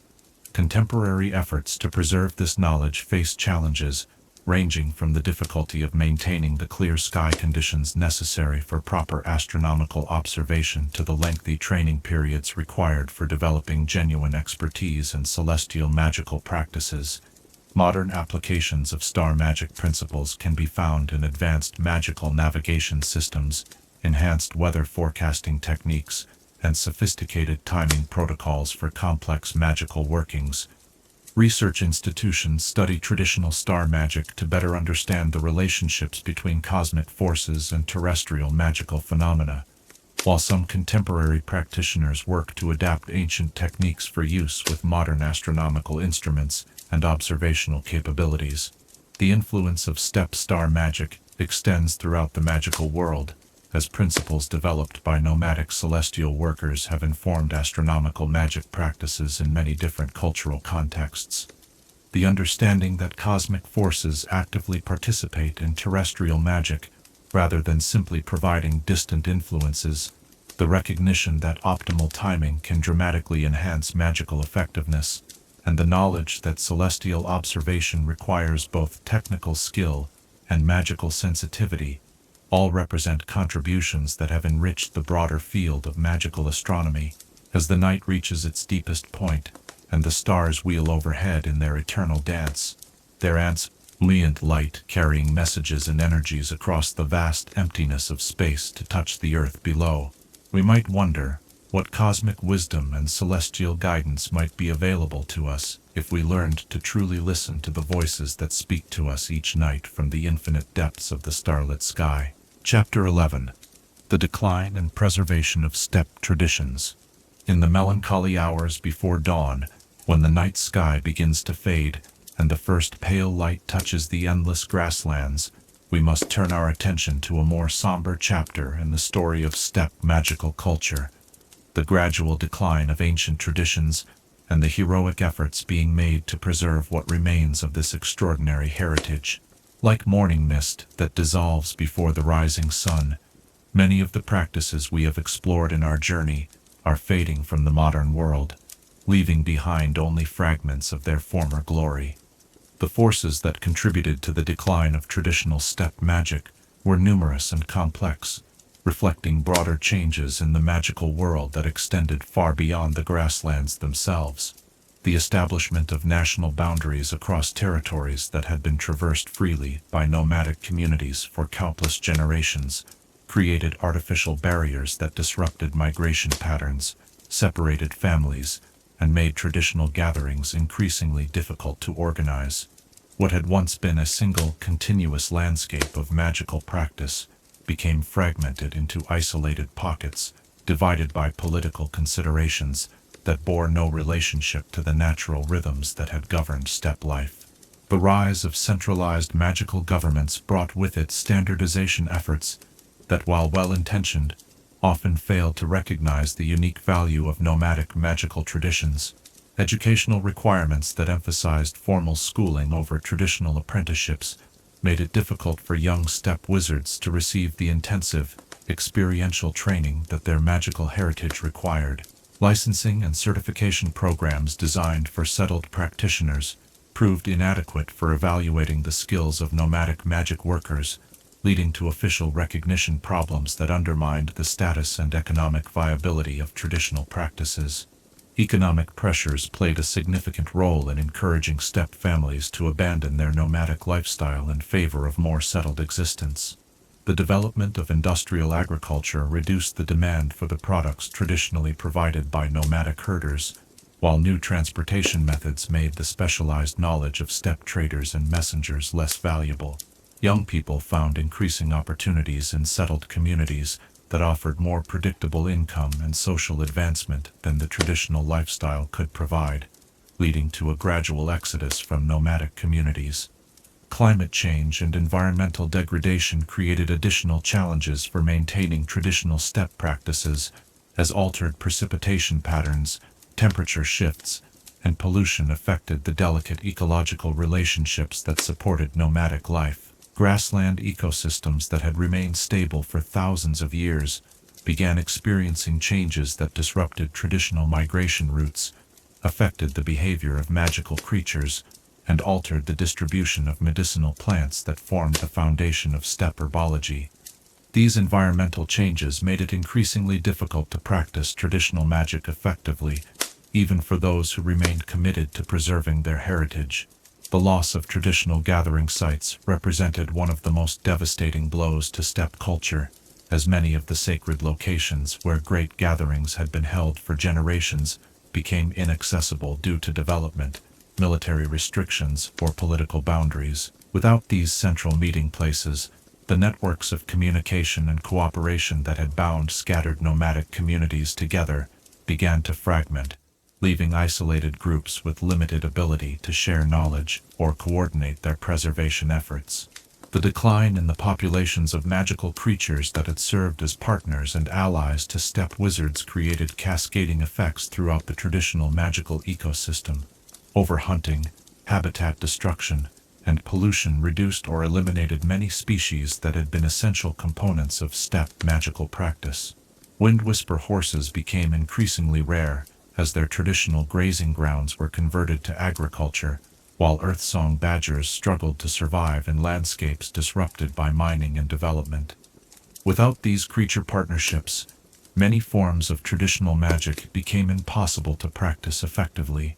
The disruption of traditional knowledge transmission created perhaps the most serious long-term threat to steppe magical heritage, as the oral traditions and apprenticeship systems that had preserved ancient wisdom for countless generations proved vulnerable to the social changes affecting nomadic communities.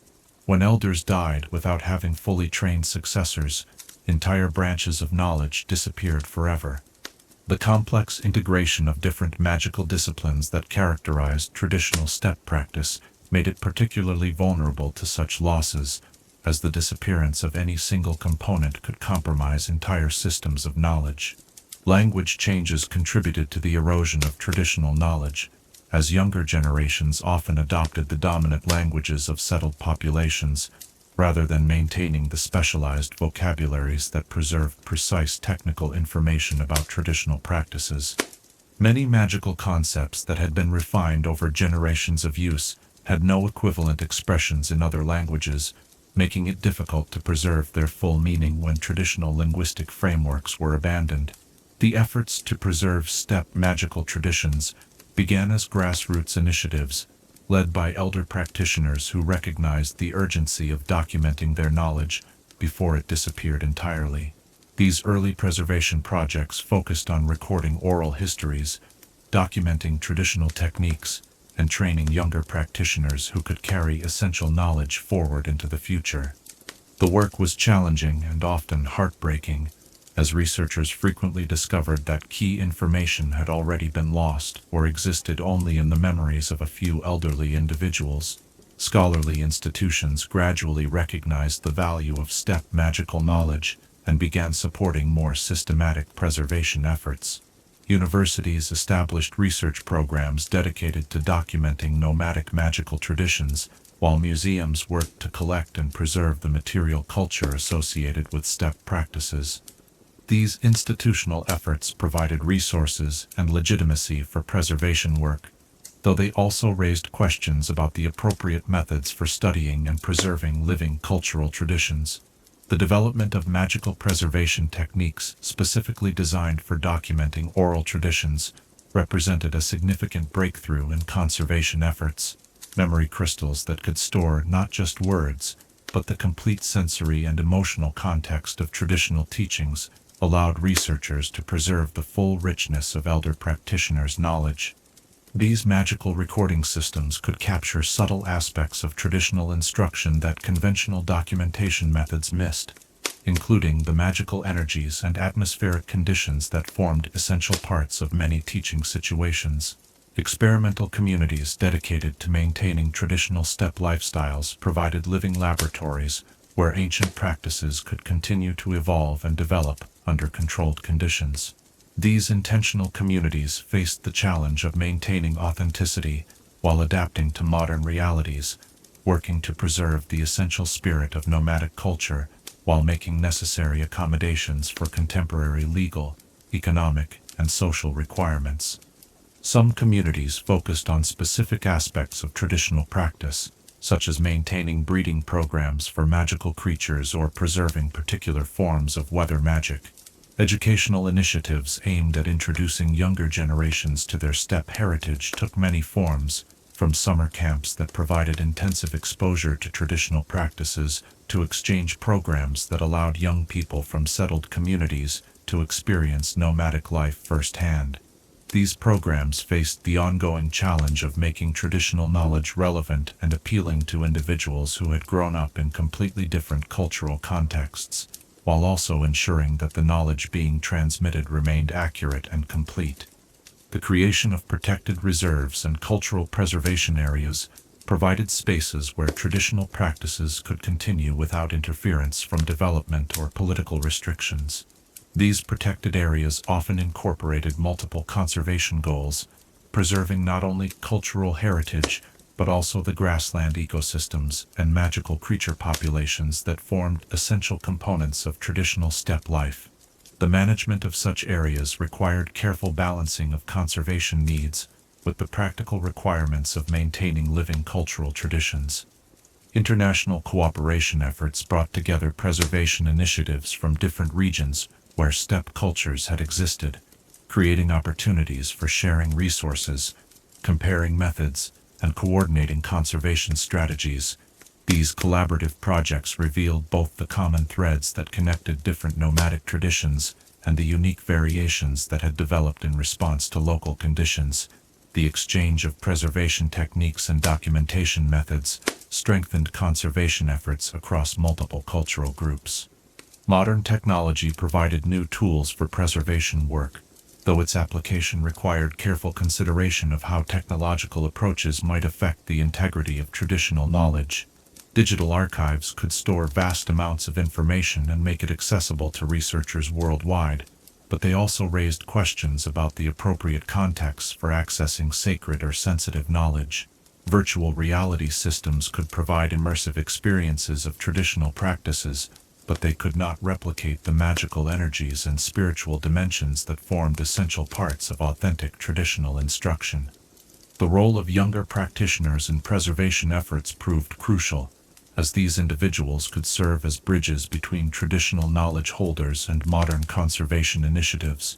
Young people who had grown up in nomadic communities, but also received modern education, were often best positioned to understand both the value of traditional knowledge and the practical requirements for preserving it effectively. Their involvement ensured that preservation efforts remained connected to living cultural traditions, rather than becoming purely academic exercises. The adaptation of traditional practices for contemporary contexts represented one of the most challenging aspects of preservation work, as conservators sought to maintain the essential spirit and effectiveness of ancient techniques, while making them accessible to practitioners operating under modern conditions. This adaptation process required deep understanding of both traditional principles and contemporary constraints, ensuring that modifications preserved the core wisdom while making necessary accommodations for changed circumstances. Legal frameworks for protecting traditional knowledge evolved gradually as governments recognized the importance of preserving cultural heritage and the unique challenges faced by nomadic traditions. Intellectual property protections, cultural heritage laws, and indigenous rights legislation provided some safeguards for traditional knowledge, though enforcement remained difficult, and the global nature of preservation efforts often exceeded the jurisdiction of any single legal system.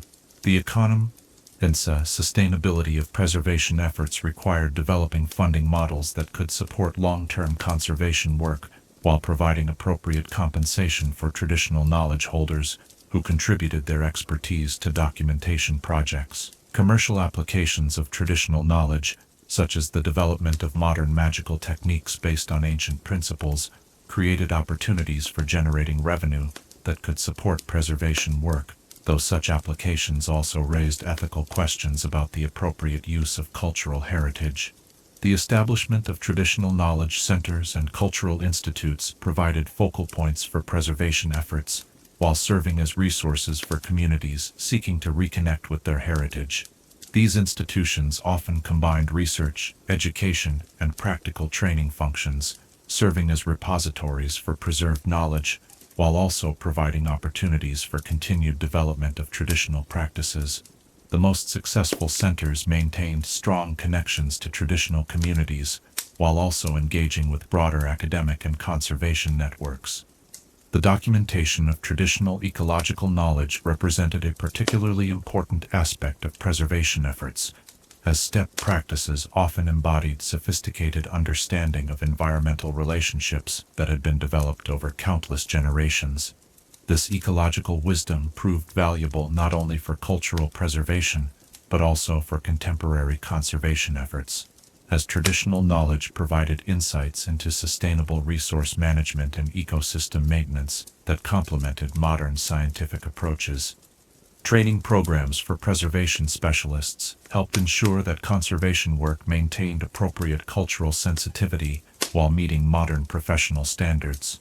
These programs taught not only technical documentation skills, but also cultural protocols, ethical guidelines, and the historical context necessary for understanding the significance of different traditional practices. The development of specialized expertise in cultural preservation helped improve the quality and effectiveness of conservation efforts. The creation of networks connecting preservation efforts across different regions and cultural groups facilitated sharing of resources, methods, and experiences, while building support for traditional knowledge conservation as a global priority. These networks provided forums for discussing common challenges, coordinating research efforts, and developing collaborative approaches to preservation work that could benefit multiple cultural groups simultaneously. As the morning light grows stronger and the ancient grasslands prepare for another day under the endless sky, we face the sobering reality that much has already been lost. Yet we also find hope in the dedicated efforts of those who work tirelessly to preserve what remains.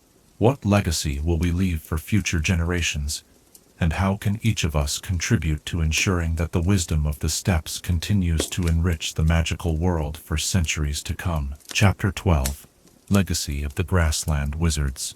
As dawn breaks over the vast steppes and golden sunlight spills across the endless grasslands, transforming the landscape into a sea of shimmering beauty that stretches beyond the horizon, we arrive at the final chapter of our journey through the magical traditions of the nomadic peoples. Here, in this moment when night gives way to day, and the ancient wisdom of the steppes meets the promise of an uncertain future, we explore the enduring legacy of the Grassland Wizards and the profound ways their knowledge continues to shape the magical world.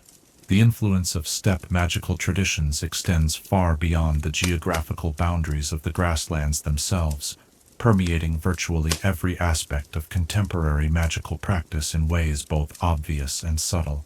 The fundamental understanding that magic is not a tool to be wielded, but a force to be partnered with, represents perhaps the most significant philosophical contribution of nomadic culture to the broader magical community.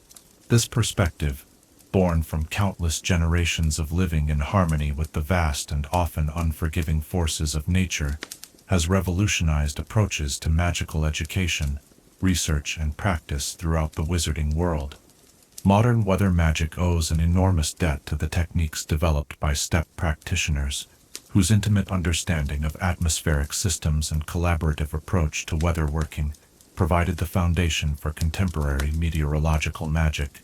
The safety protocols used in modern weather manipulation are based directly on principles established by nomadic weather workers who understood the potentially catastrophic consequences of careless atmospheric interference.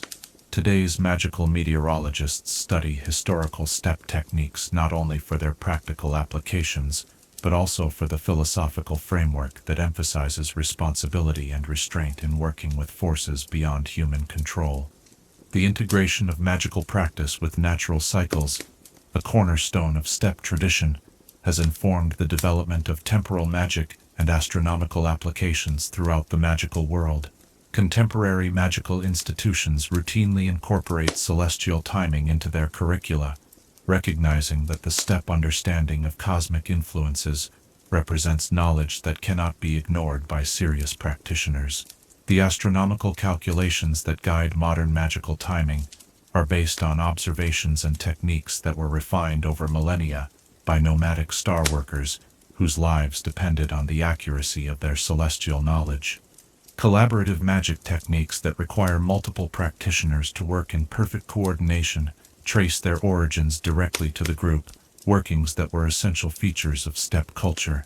The Great Gatherings provided models for organizing large-scale magical cooperation that have been adapted for use in contemporary magical projects, requiring coordination between practitioners from different backgrounds and traditions.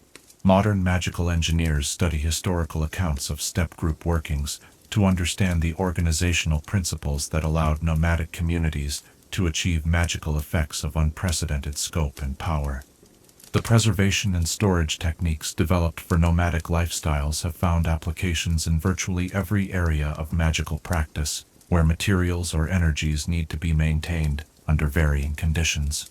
Portable magical laboratories, field research stations, and emergency magical facilities all incorporate principles derived from tent magic and portable enchantments. The understanding that magical systems can be designed for flexibility and adaptability while maintaining effectiveness has influenced the development of modular magical architecture and responsive enchantment systems throughout the wizarding world. Creature partnership principles established by steppe communities have transformed the field of magical zoology and creature studies, providing ethical frameworks and practical techniques that have improved relationships between wizards and magical creatures across numerous species and environments. The symbiotic approach to creature cooperation developed on the steppes offers alternatives to the domination-based models that had previously characterized much of magical creature interaction. Modern creature sanctuaries, breeding programs, and conservation efforts routinely apply principles derived from traditional steppe partnerships. Healing magic has been profoundly influenced by steppe herbology and the holistic approach to wellness that characterized nomadic medical practices. The understanding that healing must address not only immediate symptoms, but also the underlying connections between individual health and environmental harmony has informed the development of comprehensive magical medicine. Contemporary healers study traditional steppe techniques for their insights into the relationships between magical energy balance, natural cycles, and long-term wellness. Educational approaches throughout the magical world have been enriched by the experiential learning methods that were essential features of nomadic culture. The recognition that true magical mastery requires direct engagement with natural forces rather than purely theoretical study has led to the development of field study programs, practical apprenticeships, and immersive learning experiences that complement traditional classroom instruction. Many magical institutions now require their students to spend time in natural environments, understanding that this exposure is essential for developing the sensitivity and awareness that characterize accomplished practitioners. Research methodologies in magical studies have been influenced by the observational techniques and long-term data collection methods that steppe practitioners use to understand complex natural systems. The patient, multi-generational approach to knowledge accumulation that characterized nomadic culture provides models for contemporary research projects that require sustained observation and gradual knowledge building. Modern magical researchers studying climate, ecological systems, and astronomical phenomena often adopt approaches that were pioneered by steppe observers whose work spanned centuries. Conservation magic and environmental protection efforts draw heavily on traditional steppe understanding of ecosystem relationships and sustainable resource management.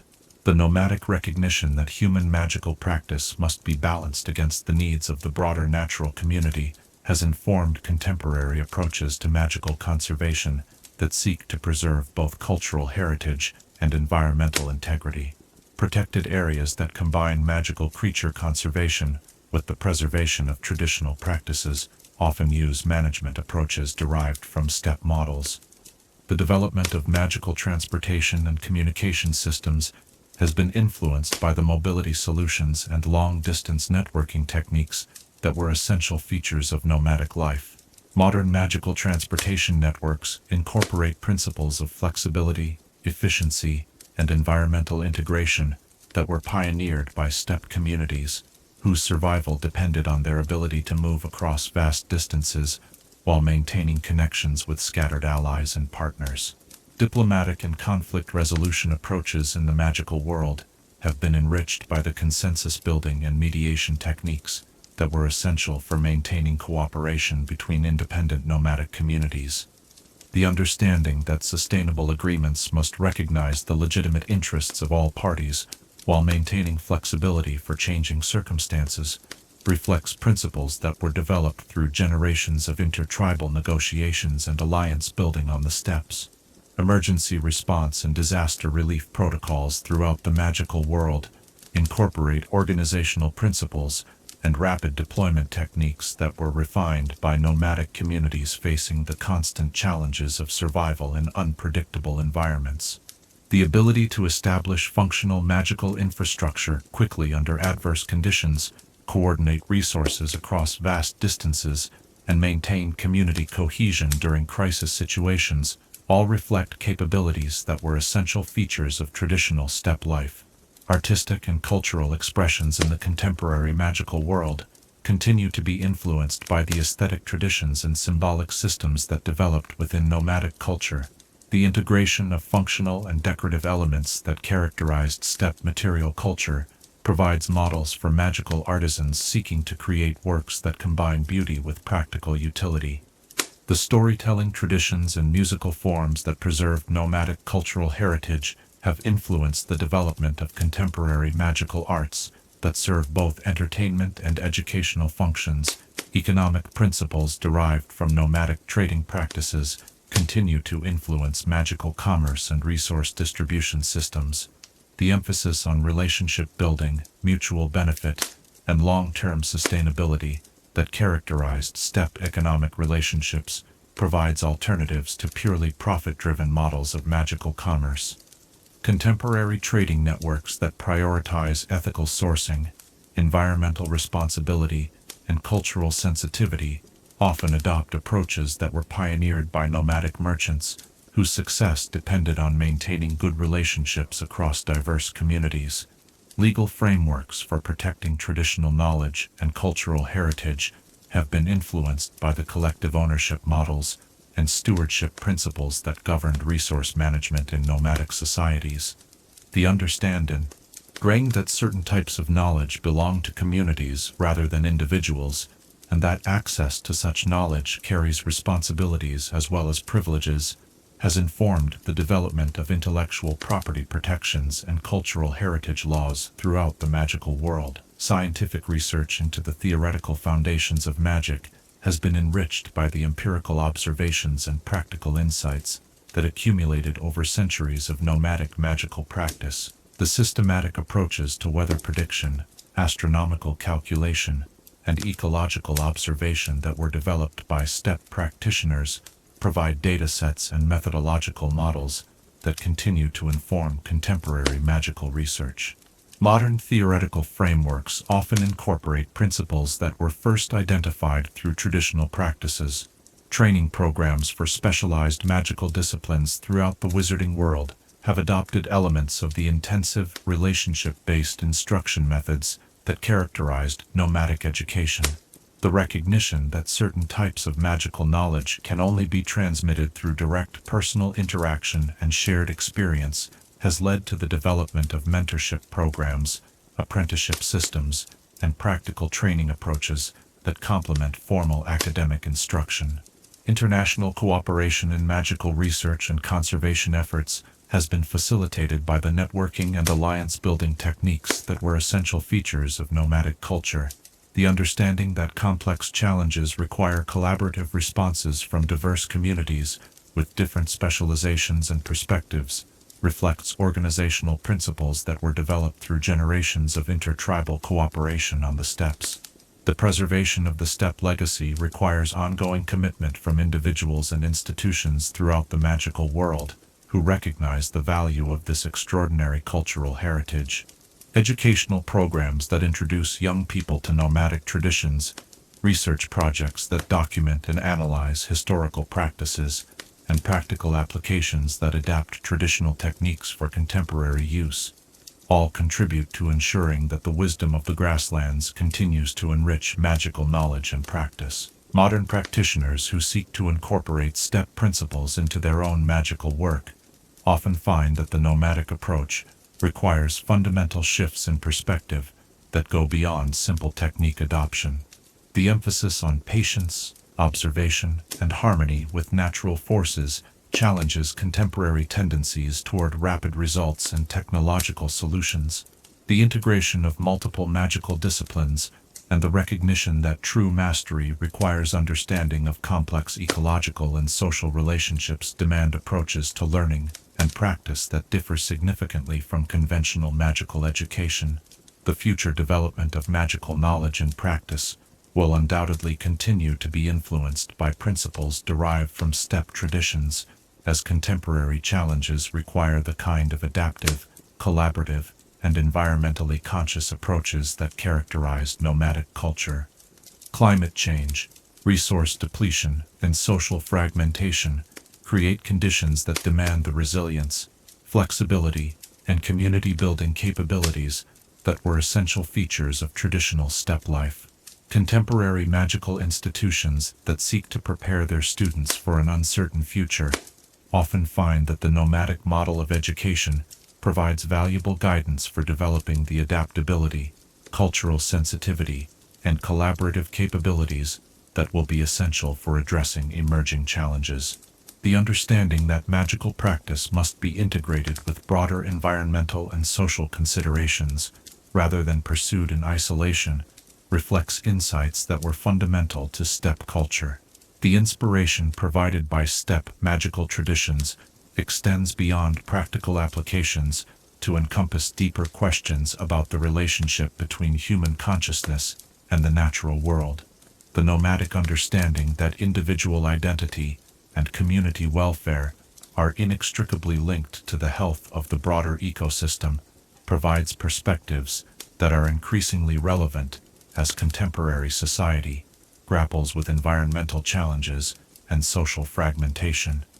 As we conclude our journey through the magical traditions of the steppe communities, watching the morning sun rise over grasslands that have witnessed countless generations of nomadic wizards practicing their ancient arts, we are reminded that the true legacy of these remarkable people lies not in specific techniques or practices, but in their fundamental understanding of what it means to live in harmony with forces greater than ourselves. Their wisdom teaches us that magic is not about power over the world, but about finding our proper place within the vast, interconnected web of existence that connects all living things. The endless grasslands stretch before us, whispering their eternal secrets to those who have learned to listen, carrying within their rustling stems the promise that the wisdom of the nomadic wizards will continue to guide and inspire future generations of magical practitioners who seek to walk in harmony with the natural world.